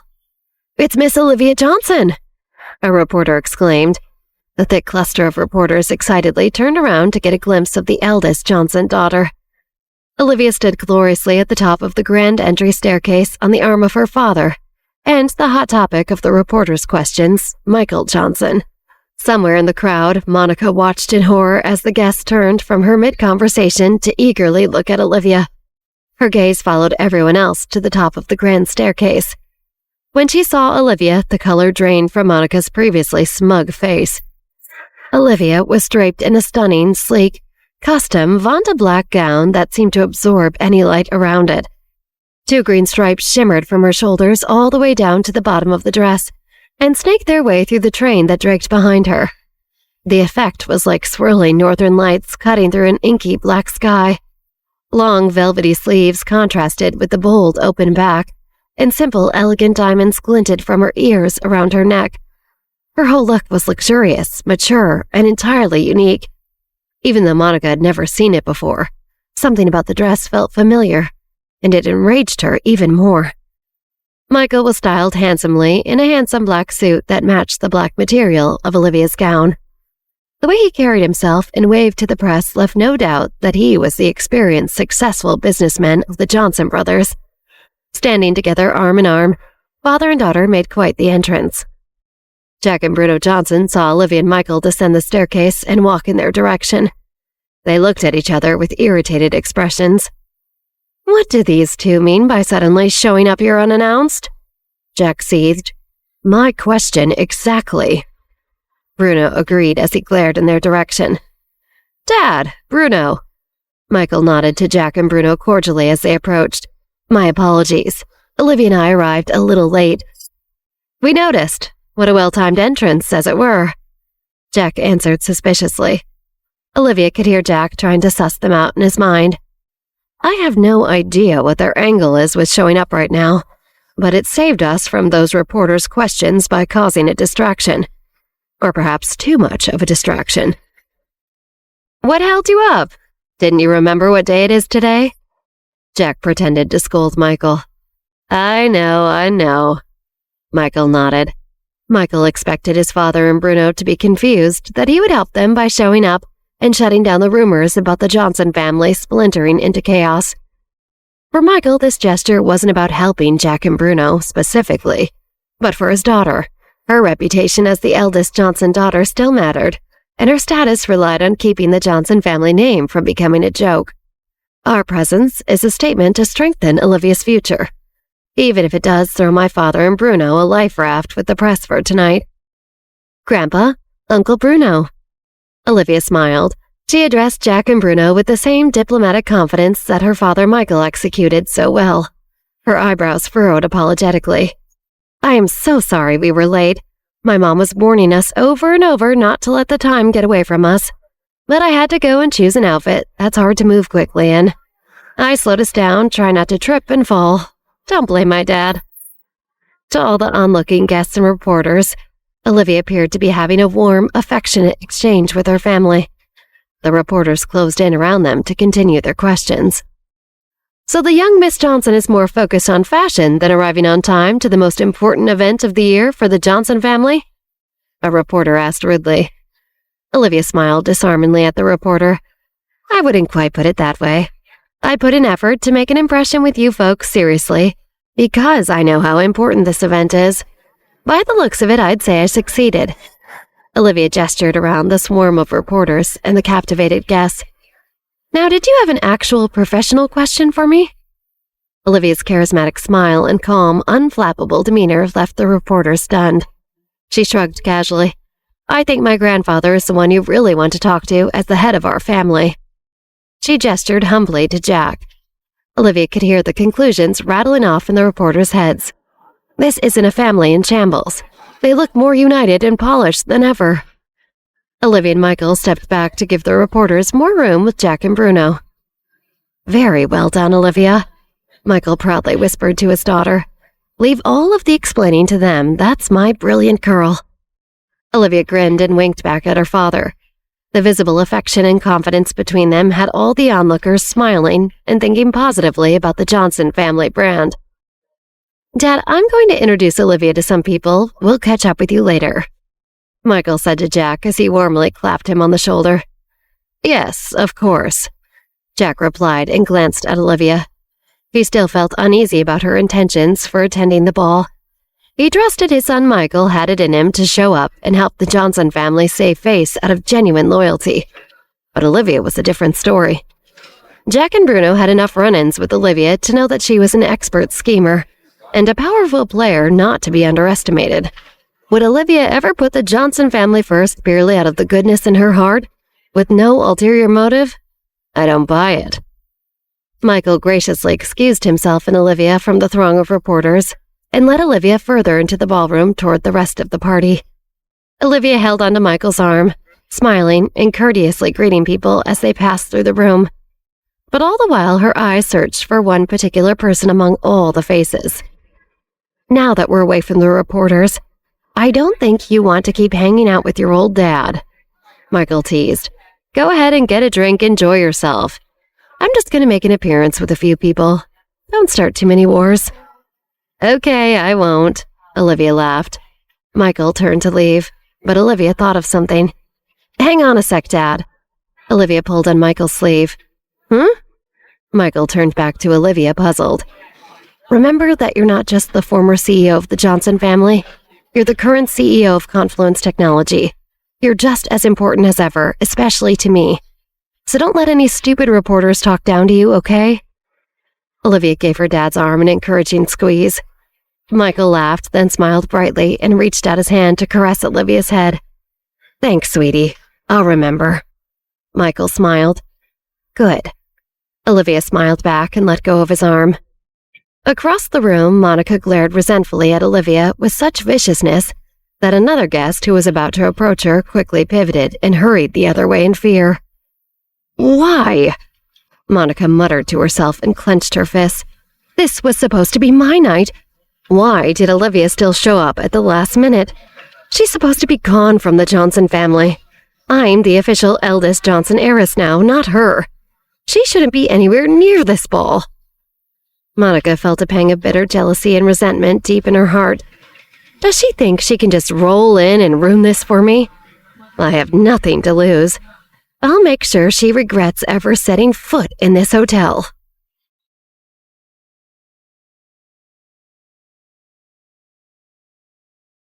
Where are you, Rachel? Olivia narrowed her eyes as she scanned the room for her stepmother. Olivia's search was suddenly interrupted by a firm tap on her shoulder. Olivia turned to see Monica smiling at her too hard. She looks like a pink ostrich trying to sell me perfume. Olivia chuckled to herself. My big sister Olivia, long time no see. Monica exclaimed as her eyes roved up and down over Olivia's dress. I still have the upper hand when it comes to fashion.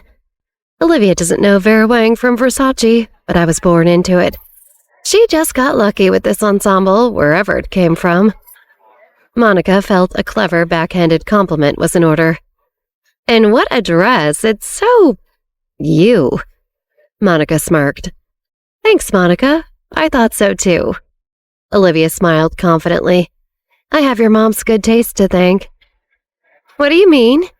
Monica asked, her voice strained to remain friendly. What could this possibly have to do with my mom? She would never help Olivia dress for this party.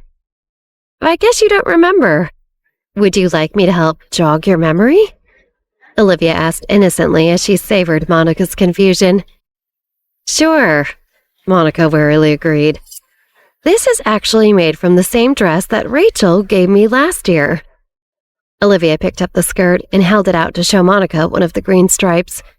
I think she said it cost something like $10,000. Olivia said casually. Even though she wasn't talking loudly, that figure caught the attention of nearby guests. Maybe this will help. You and Melanie Cooper cut up the straps so carefully. It wasn't wearable after that, but I kept it anyway because, come on, it was $10,000. You can't just throw something like that away, right? Monica's smile froze. Suddenly, the familiarity of the dress became all too clear. The green stripes in Olivia's dress were from the same green dress that she and Melanie had tried to sabotage a long time ago by cutting the straps in the hopes it would fall off and humiliate Olivia. Now it was Olivia's turn to smirk. Little did Monica know that her plan for the dress to fall off had worked in Olivia's previous life. But this time around, Olivia had known it was coming. The horrible memories came flooding back to Monica. After Monica and Melanie were caught sneaking into Olivia's room to cut up the dress, it was the first time Michael had disciplined Monica in her entire life. Olivia even cut off all of Melanie's long hair with the same scissors. Monica's eyes widened as Olivia's intentions dawned on her. Olivia relished hearing Monica piece it all together in her head.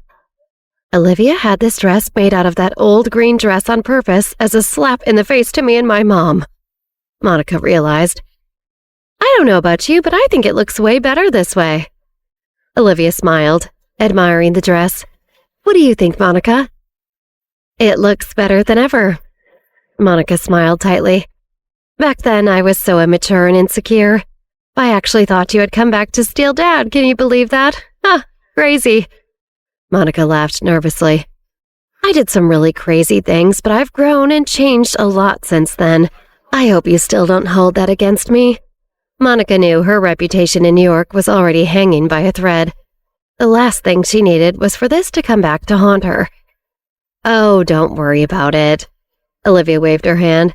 Everything happens for a reason and works out in the end. People get what they deserve. Make lemonade out of lemons. All of those handy sayings, Olivia said lightly. Then her eyes looked directly into Monica's. I'm sure you've learned your lesson. Monica smiled and nodded agreeably. She had tussled with Olivia long enough to know that it would be stupid to do anything else at that moment. I can't remember the last time I saw you two sisters get along so well. Rachel gushed as she approached Olivia and Monica. Rachel also understood it was in their best interest to smooth things over for now. Olivia, that dress really suits you. Thank you so much, Rachel. Olivia smiled widely. This is perfect timing. I haven't had a chance to thank you yet for making this dress possible. It wouldn't exist without you. Oh? How so? Rachel asked, just as confused as Monica had been. I would never help you upstage my daughter, Rachel thought. I just spent so long in London and barely got back yesterday.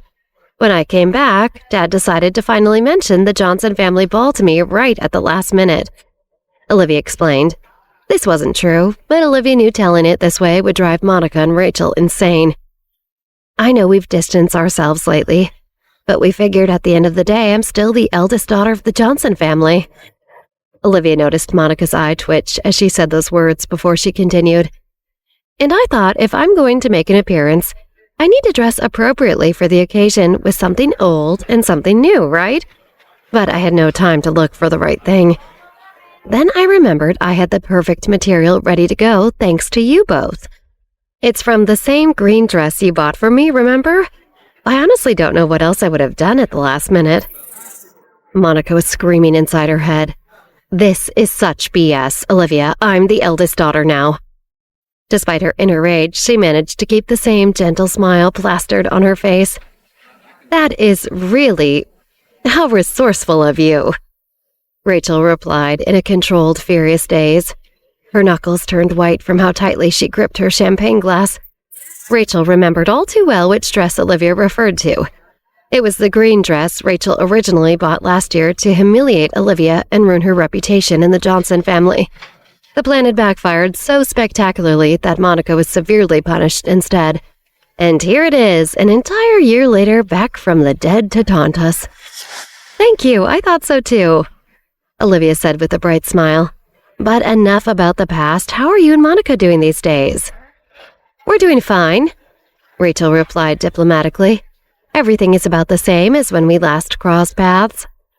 That's good to hear, Olivia nodded. She could hear the humiliation and rage screaming in Monica and Rachel's heads, and it was music to her ears. I guess I can check off that box from the to-do list for tonight, Olivia thought, satisfied. Well, it was nice catching up with you two tonight, and thanks again for the dress. Couldn't have done it without you ladies. Thank goodness for family. Olivia kissed each of them lightly on the cheek and turned away, leaving both Monica and Rachel speechless. Next up, Bruno Johnson, Olivia thought to herself as she scanned the faces at the party looking for her uncle. Needling Monica and Rachel with the full circle dress homage had been very satisfying and fun, but finding Bruno was Olivia's primary goal. Meanwhile, Monica and Rachel still stared at Olivia's back as she walked away from them. Monica gritted her teeth as she fantasized about ways to get revenge on Olivia. That trash deserves to be cut into 1,000 pieces. Monica's vicious thoughts were suddenly interrupted by Rachel. Monica, tell me, Rachel cut herself off and looked back and forth at all the other guests that were within earshot. She grabbed Monica's arm and pulled her over to the side, where no one would overhear them. "Are you still going to carry out today's plan?" Rachel asked pointedly in a hushed tone. "Of course I am. What kind of question is that?" Monica scoffed and glared at her mother. "You expect me to put up with Jack Johnson's antics in the Johnson family for any longer? Where is this coming from? You're not chickening out, are you? I can't deal with this from you right now." "No, I'm not chickening out. We just didn't account for Olivia being here when we made the plan in the first place. I think we might need to think about it carefully," Rachel said warily. She had a strong feeling that as long as Olivia was present, she would definitely throw a wrench in their plans. "Olivia being here changes nothing," Monica insisted. The corner of her mouth twitched into a slight smile, and a tinge of vicious determination flashed across her eyes. "If anything, it's a gift that fell from the sky." Olivia walked in on the arm of the perfect scapegoat. "Don't you get what I'm saying?" "You mean—" Rachel's face also turned into a devious smile, and her eyes matched Monica's viciousness as the wheels turned in her head. But suddenly her face fell. "You mean Michael, your father?" Monica rolled her eyes, and for a moment she was too frustrated with her mother to look at her. Finally, she took a deep breath and firmly looked Rachel in the eye. "Mom, think for a second. This entire time since Dad walked into the ballroom, has he even said a single word to you and me?" Rachel got a faraway look in her eyes as she let Monica's words sink in. A wave of sadness swept over her heart, and she had to fight back tears. "No, he has not," Rachel conceded. Monica put her arm around Rachel's shoulders and spoke quietly into her mother's ears. "Did he even look at us? At you? Or me, his daughter?" The tears that filled Rachel's eyes turned hot with anger. "No, he didn't," she answered. Monica could see that even with these hard truths, no matter how painful they were, her mother could not bear to pin anything on Michael. Monica let out a long, deep sigh to keep a lid on the anger that boiled in her heart. She thought about her mother. "No matter what, this is still my mom. I can't completely ignore her feelings in this, no matter how justified we might be. It won't work if she isn't all in." Monica looked back at Rachel with the decision made. "Mom, later, when it's time for me to make a move, I will give you a look to signal you. When that happens, you go bother Dad, so that he has an alibi. I mean you. The alibi will be you, okay?" "Okay," Rachel nodded sadly. She was relieved that Michael would not be a part of the plan. Even though Michael had broken her heart over and over, even on this very night, Rachel was relieved that he had not become another target. Monica turned away from her mother, disgusted by Rachel's tears that represented weakness for her dad. "This is why you lost him in the first place," Monica thought bitterly. "You practically let Victoria snatch your husband away. You're not ruthless enough. Not nearly. Serves you right." Monica was at her wit's end. The hostility in her was so great that it felt like it was pressing on her heart and lungs. If she didn't do something about it soon, she might not be able to breathe. Olivia crashing the Johnson family ball unexpectedly had been the absolute last straw. Monica was all out of patience, and the added strain of keeping up the appearance of agreeable, humble, devoted daughter in front of all the guests threatened to break her. "Ah, Monica Johnson," a clueless guest said pleasantly to Monica upon recognizing her. "You and your sister make quite the impressive pair, don't you?" Monica was moments away from murdering the unwitting guest that was just making conversation, when suddenly Monica's phone vibrated in her clutch. She fished out her phone and answered. Her eyes lit up upon hearing the voice on the other end. Monica looked at the guest apologetically. "Sorry, you'll have to excuse me for a moment." She quickly hurried out of the ballroom. She carefully walked all the way to an empty corridor and slowed down to not attract attention. Monica checked back and forth to ensure the coast was clear, then raised the phone back to her ear. "Hello? Are you ready?" Monica asked quietly into the phone. "Are you sure you're ready?" a girl's voice asked on the other end. "Are you really prepared to kill your own grandfather?" "What are you talking about? Of course I'm ready." Monica frowned as she hissed into her phone. Why else would I have done this much preparation? You said you were all in, but you sound like you're the one who's having second thoughts at the last minute. Monica's blood boiled. I'm putting everything on the line to finally take my grandfather out. Monica realized she started to raise her voice and stopped herself. She looked around to see if anyone was looking in her direction. She saw a couple walking by at the end of the hall in a different direction. She smiled widely and waved until they disappeared around the corner, then lowered her voice to a threatening whisper. I can't have you or anybody wussing out now, got it? I didn't say I was backing out or having second thoughts, the female voice on the phone said. The voice sounded sluggish and sleepy. You're not the one doing the actual dirty work. What are you so worked up about? How are you so calm? Monica demanded impatiently. Unlike her hired accomplice, Monica was not used to killing people. On top of that, her nerves were on high alert, and she was even angrier after Olivia's late arrival to the party just to taunt her. It wasn't enough for Olivia to crash the annual Johnson family ball, no. Olivia had gone through the trouble of completely upstaging Monica with a fashionably late entrance and a show-stopping custom outfit, and to top it all off, Olivia resurrected the same old dress that haunted Monica since last year. Olivia really is an evil genius. What isn't there to be worked up about? Monica wondered. How are preparations on your end going? Monica scowled. I've already made all the arrangements for you. Everyone is in place. Just try to be patient for a little longer and wait for the plan like I told you. Everything will get done when it's time. The girl on the other end of the phone audibly yawned and stretched. If there's nothing else, I'm gonna go. It's past my bedtime. Seriously? How can you sleep at a time like this? Monica could not believe what she was hearing. Every cell in her body was vibrating with anticipation, and the idea of sleep sounded completely impossible. After tonight, she would be responsible for bringing down not just the most powerful man in her own family, but one of the most formidable businessmen in the entire world. No one had managed to take out Jack Johnson of the Johnson family all these years. He was a shrewd man and had lived to an old age for a reason. Monica was banking on the fact that she was the last person anyone would expect to call out a hit on her grandfather. It was the only way she might be the one to finally pull off killing him.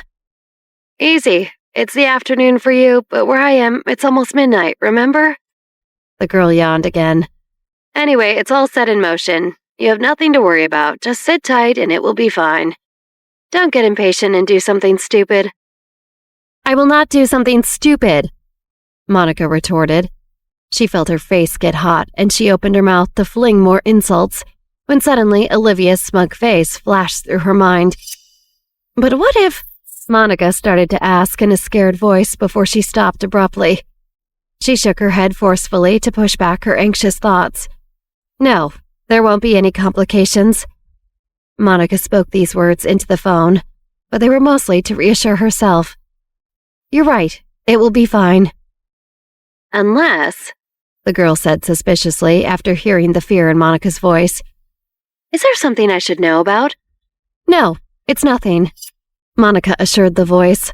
Olivia can't stop us. She reminded herself to stop worrying. Good.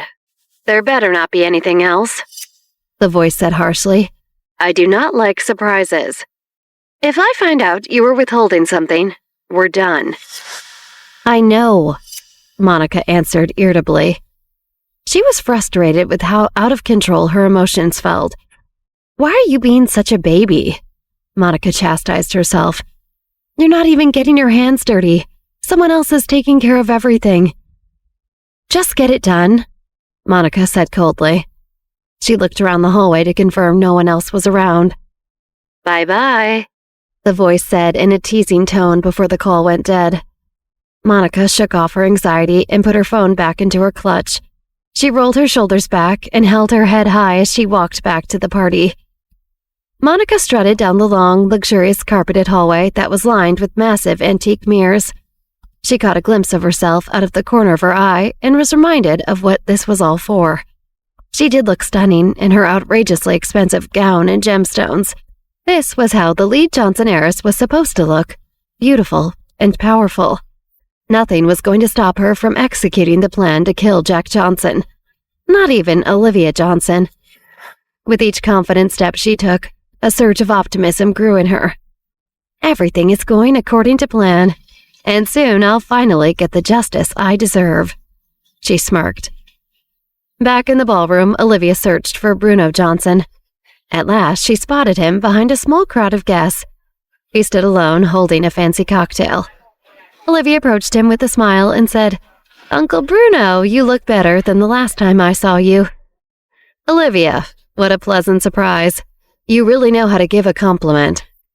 Bruno laughed dryly. He leaned in and spoke in a lowered voice. "You and I both know you didn't come to the party out of pure kindness or a sense of obligation to your grandfather. What are you here for?" He took a sip of his drink but kept his eyes on Olivia. Olivia shrugged innocently. "I don't want outsiders to see the Johnson family as a joke, same as you." "So that's the story you and Michael are sticking to." Bruno smiled sarcastically. He took another sip of his drink before he continued. "I know you both think I'm an idiot, but I'm not buying it." "You don't believe your own niece? Or your brother? How heartbreaking," Olivia said without a trace of sadness on her face. "Uncle Bruno, why don't you tell me what you think I came for then?" "I'd rather hear it from you directly," Bruno countered. "I've learned it's a mistake to guess at what you're up to." Olivia sighed. "All right, there is one other thing. I still need to congratulate you and Grandpa Jack." "Congratulate us for what?" Bruno asked carefully. He maintained a calm exterior, but on the inside he was braced for a surprise attack. He felt a little embarrassed that Olivia made him nervous. She was obviously just a young girl. But something about the way she spoke to him made the hair on the back of his neck stand on end. Even though it made no logical sense, dealing with her made him feel as if she was someone older with more experience, more threatening. "When I was in London, I went to visit the Johnson family offices, and they did not disappoint." Olivia raised her eyebrows. "Really impressive stuff you put together out there." Olivia paused and rubbed her chin thoughtfully. "It's almost good enough to hide the truth." "I don't understand what you're implying." Bruno frowned and avoided Olivia's eyes. He took a longer sip of his drink. "I know what's going on." Olivia took a step toward Bruno.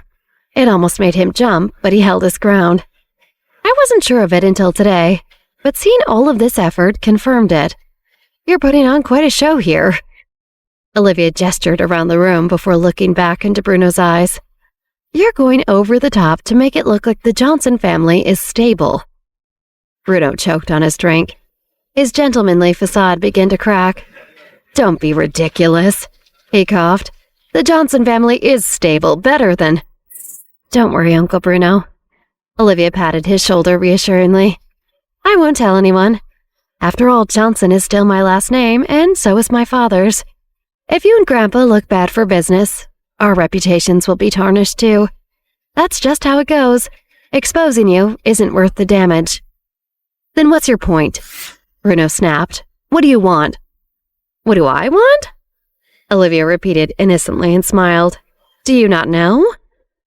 "Stop playing games, Olivia. This isn't a movie. I don't have time to beat around the bush with you." Bruno slammed his drink down on the cocktail table and he clenched his fists. "Olivia is really cunning, but she has even stronger allies. There's nothing I can do." He fumed. Okay, then I won't keep you in suspense." Olivia held up her hands defensively. "I had one main reason for showing up here today." She crossed her arms in front of her chest and smiled. "I want—" "Chairman?" A woman's scream echoed throughout the grand ballroom. "Something's wrong." Olivia and Bruno's attention snapped to the direction of the scream. The room erupted in alarmed chatter and cries for help. "What's the matter, Chairman?" Many guests hurried to crowd around someone on the floor. Olivia saw her father push through the crowd. "Dad? Dad!" Michael called out. "Dad, what happened?" He found Jack Johnson unconscious on the floor. Rachel quickly appeared at his side. "Oh my God, what's wrong with him? Someone do something!" She looked in horror at Jack's pale face. She waved frantically at the gathering crowd of guests. "Back up! Don't crowd them! Stand aside! Hurry, someone call 911! Call an ambulance!" Bruno was the last to reach Jack. "Dad, what happened?" "I don't know, he suddenly collapsed. He was completely fine just a moment ago," a shaken female guest explained. Her hand covered her mouth in shock. "I have no idea what happened." "Someone hurry up and call an ambulance now!" Monica shrieked as she squeezed past the shocked onlookers. She dramatically knelt beside Jack on the floor. "Grandpa, what happened to you? Grandpa, wake up! Don't scare me like this!" Olivia frowned at the scene that played out before her. Jack doesn't have any chronic illnesses or known health conditions, she thought suspiciously. She remembered in her previous life, when she first experienced the same annual ball, Grandpa Jack had not collapsed at all. This turn of events was new. Olivia was used to having events she remembered from the past changing, but it was usually for the better, and it was always under her control. Jack collapsing unconscious in the middle of the biggest Johnson event of the year was a big curveball, and Olivia didn't like to be out of the loop. Something strange is going on here. I know in my gut this was no accident. Someone did this on purpose. Olivia felt a vague sense of déjà vu, and it nagged at her mind. Suddenly she remembered what this scene reminded her of. Paris, when Gordon O'Connor had collapsed in the dining hall at the Perry Estate Castle. The same chaos and confusion had ensued. What seemed like a freak accident was soon revealing to be something sinister. Not only that, but they found out the victim wasn't even the intended target. It all came flooding back to her. Back then, the poisoner intended to kill me. Is the same thing happening again right now? Was it not supposed to be Grandpa Jack lying on the floor, but instead my father? Or me? Olivia thought it over for a few more moments, then shook her head. That can't be it, Olivia mused. No one knows what we know, so we shouldn't be targets. What is going on here? Who did this to Jack Johnson, and why? Whoever did this is probably still in the room. But who? Olivia narrowed her eyes and quickly scanned the crowd of alarmed guests. No one stood out to her as particularly suspect. Meanwhile, Monica wailed and cried over Jack as he lay on the floor. She surreptitiously glanced at the crowd, trying to gauge where Olivia was.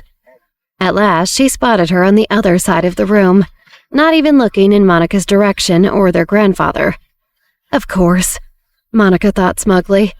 The tramp that everyone fawns over as the eldest Johnson daughter is too stupid to even think of running to Grandpa's side to show her loyalty in front of all these people. I should have pinned this on her. Olivia, unbeknownst to Monica, was busy looking for the suspect. She recognized a lot of the people in attendance and quickly eliminated them as possibilities, since they didn't have any motive. This isn't getting me anywhere, Olivia decided, and walked through the crowd to get a better look at Jack. She studied him there on the ground. His face was pale and his lips were shut tight. His arms and legs already seemed tense and stiff. Monica watched wide-eyed and confused as Olivia took off her high heels and kneeled down to peer closer at Jack. Olivia reached out to touch him, but Monica suddenly shoved her away, knocking her to the ground. "Monica!" Michael exclaimed at Monica's sudden, violent outburst. "Olivia, it's too little too late. Stop pretending you care all of a sudden." I rushed to Grandpa Jack's side right away, and where were you? Too busy wrapped up in your own selfish agenda? Monica glared at Olivia through her eyes that were red from crying. "Yes, you beat me. Congratulations." Olivia rolled her eyes as Michael helped her back onto her feet. "You're the one with the talent for seizing opportunities to suck up. I'm no match." "Shut up!" Monica gasped. Olivia's cutting but true words left her stunned. Olivia could hear Monica's mind reeling. "Damn it, I hate you, Olivia," she seethed. "How long has it been now? Why are you two bickering? Your grandfather needs help." Rachel scolded. "Did any of you call an ambulance? Hurry!" "How can this be?" Michael stared in a daze at Jack's pale, lifeless face. Michael always thought of his father as unshakably strong. He was a force that could not be contained. It was why he had finally chosen to walk away. The last word he would ever use to describe his father was vulnerable. Yet there his father lay. He is getting older, but that never seemed to matter. Did I miss signs that he was already getting weaker? How did he just collapse all of a sudden? Olivia looked gravely at Monica. "Stay over there," she warned. The look in Olivia's eyes made Monica fearful, and she did as she was told. Olivia knelt beside Jack again and examined him closely. Nothing jumped out at Olivia as unusual, aside from the fact that he was unconscious until she saw his fingernails. They had a noticeable blue-green tinge to them. Olivia frowned slightly. What is up with his nails? Why are they greenish-blue? Olivia stood and pulled out her phone. "Where are you going?" Monica demanded. "I'm making a call," Olivia answered impatiently. As Olivia walked to the other side of the ballroom for some privacy, Monica continued her performative wailing over Jack. Olivia dialed a number on her phone and held it to her ear as it rang. "Morgana, where are you?" "Hey, I'm at your house," Morgana replied. "What's up? How's the party? Did Monica lose it over your outfit?" Morgana asked eagerly. Normally, Olivia appreciated Morgana's shared enthusiasm for getting under Monica's skin. But they didn't have time for that just then. "I'll tell you later. I need to ask you something really fast. If someone suddenly loses consciousness, their face is pale, lips are tightly shut, all four limbs are stiff, and their nails are bluish-green. Does that sound like signs of anything to you?" Olivia asked urgently. "Do you think it could be venom witchcraft?" Morgana paused for a moment to think. "I can't be positive that it's venom witchcraft, but it definitely sounds like poison of some kind. Where are you? I can come as fast as I can and take a look. See if I get a better idea in person." "Thanks, I'll drop you a pin with my location. Please hurry," Olivia urged. She glanced at her phone to check the time. "It's already been too long," she worried. Morgana rarely heard Olivia's voice sound so solemn, so she understood the seriousness of the situation. "Okay," Morgana answered and hung up. Olivia made her way back to the crowd that surrounded Jack. Monica looked up at Olivia with tearful eyes. "Who did you just call now?" she sniffed. "Why do you want to know?" Olivia asked coldly. "You're so busy showing everyone you're the best granddaughter right now. What do you care who I call?" Monica absorbed the insult and felt the rage flare within her. She frowned at Olivia and made a decision. "I'll make sure you never insult me again." "Olivia, you have no shame, do you?" Monica dramatically widened her eyes at Olivia. "You obviously don't care about Grandpa Jack based on your behavior now. And you were the one who startled and upset Grandpa Jack so much by showing up here. If it weren't for you, none of this would have happened." Olivia could not contain an amused laugh. "Monica, you have to be joking," Olivia snorted. "You were trying to blame this on me?" "Monica, please," Rachel interrupted. Her voice sounded weary and a frown wrinkled her brow. "I know you're worried about Grandpa Jack, just like we all are, but you can't make such outrageous claims. Your sister is older and different now. It's normal for her to be busy with her own affairs. It doesn't prove that she doesn't care about Grandpa Jack. This is a serious situation right now. Just stay quiet for now." Rachel rubbed her temples anxiously. Rachel worried that Monica would start to look suspicious with all her wailing and blaming. It's best if she just says nothing. Rachel's words hit Monica like a slap in the face. Olivia, on the other hand, felt sickened. Rachel is involved, Olivia realized, her blood going cold. There is no other reason on earth why she would try to defend me. She's trying to deflect attention. Olivia felt a wave of rage at the idea of Rachel pretending to defend her for selfish reasons, but she had to control the impulse to ruthlessly stomp on Rachel right then and there. Jack's condition was looking more and more grave. Olivia looked at her father and saw how anxious he was. She didn't want to upset him any more than he already was, so she kept her mouth shut about Rachel. At the end of the day, Rachel was still Michael's ex-wife. Olivia knew she still had the entire party's eyes on her, so she needed to be careful with any moves she made. How could Olivia accuse Rachel at this precarious moment? Suddenly, sirens drew near. The ambulance arrived and Morgana trailed closely behind. Olivia spotted another woman with Morgana wearing plain clothes. "Morgana and Mom? What are you doing here?" Olivia exclaimed. Victoria pulled Olivia into a tight hug. Morgana told me someone was poisoned. Are you all right? You and your father aren't hurt, are you? Victoria immediately pulled back to look Olivia up and down to confirm she was okay, then hugged her again. Morgana said there might be venom witchcraft or something, and I just got so scared. It's okay, Mom, we're fine. Everyone else is fine. Olivia patted Victoria back reassuringly. Dad's fine too, don't worry. Victoria? Michael quickly walked over to Olivia and her mother once he saw them. What are you doing here? Olivia held up a hand.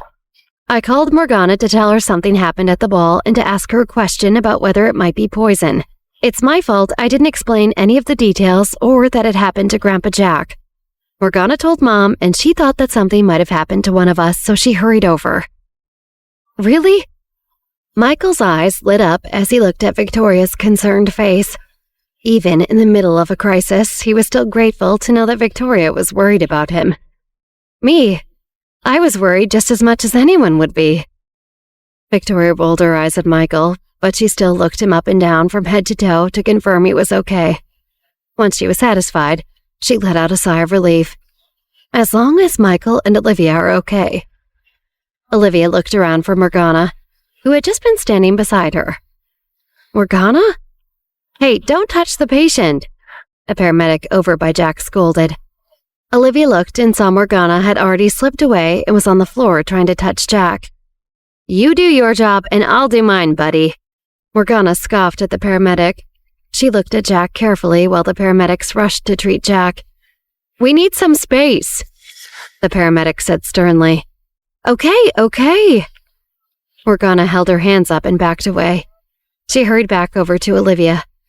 He was definitely poisoned. Whatever it is, it's very strong. We've already wasted too much time. If he goes to the hospital now, he's gonna die. Is there anything else we can do? Olivia asked in a low voice. Morgana's face looked grave. I might be able to save him. I can try fighting the poison with my own poison. What are the chances that will work? Olivia asked. I can't say for sure, but it's better than if he goes to the hospital. Morgana thought for a moment and nodded. Yeah, like way better. Olivia considered their options. This was life or death for Grandpa Jack. Normally, I would trust the medical experts. But this poison is beyond their understanding. What if I make the wrong choice? Olivia's thoughts were suddenly disrupted by Monica's screaming. Olivia, I've always known that you had malice intentions ever since you moved in. Without warning, Monica lunged at Olivia. Now I understand perfectly clearly why you decided to show up here. Grandpa Jack was just fine, and all of a sudden he's fighting for his life. When he collapsed, everyone rushed to his side but you, because you were guilty and you know it. You weren't worried about him at all. Everything was going exactly the way you planned. That weird girl you called here probably helped you. We all saw her poking at Grandpa. Admit it, Olivia. You poisoned Grandpa Jack. You must be Monica, Morgana said dryly. Olivia could see the wheels turning in Morgana's head and quickly listened. Who does this lady think she is? Seems like a good time to introduce myself in a way she'll never forget. Olivia saw Morgana reach into her pocket. How about a nice poison worm? Morgana thought. No. Olivia quickly reached out and stopped Morgana's hand. We don't need that today, thank you. All right. Morgana backed away and crossed her arms, disappointed. Olivia turned back to Monica. Look, I'm just as worried as you about Grandpa Jack. You don't need to make up crazy things to accuse me of. Am I making up something crazy? You know the truth. Monica started at Olivia coldly. Ever since the first day you arrived at our house, you've been after something. You fool everyone else, but not me. Olivia shrugged. It was true that she had gone into this new chance of life with one main thing on her mind, revenge. You're right, she answered. Everyone looked confused. Monica's eyes widened in shock before turning into glee. You finally admit it. Monica pointed at Olivia with a crazy grin on her face. I can't believe Olivia is stupid enough to admit this in front of everyone. Olivia heard Monica crow in her mind. Olivia didn't bat an eye. You want the truth? Here it is. I admit it. That I came back to the Johnson mansion for my father. I wanted him back. Is that the worst thing you can accuse me of?" Olivia held her head high. "We all know that your mother manipulated her way into marrying Dad after doing whatever she could to split him and my mom up. I wanted to bring our family back together. Is that a crime?" Olivia waited, unsure of how this would go down with the general public. Would they see her as a neglected daughter fighting for her family, or a spoiled brat who needed to be knocked down a peg?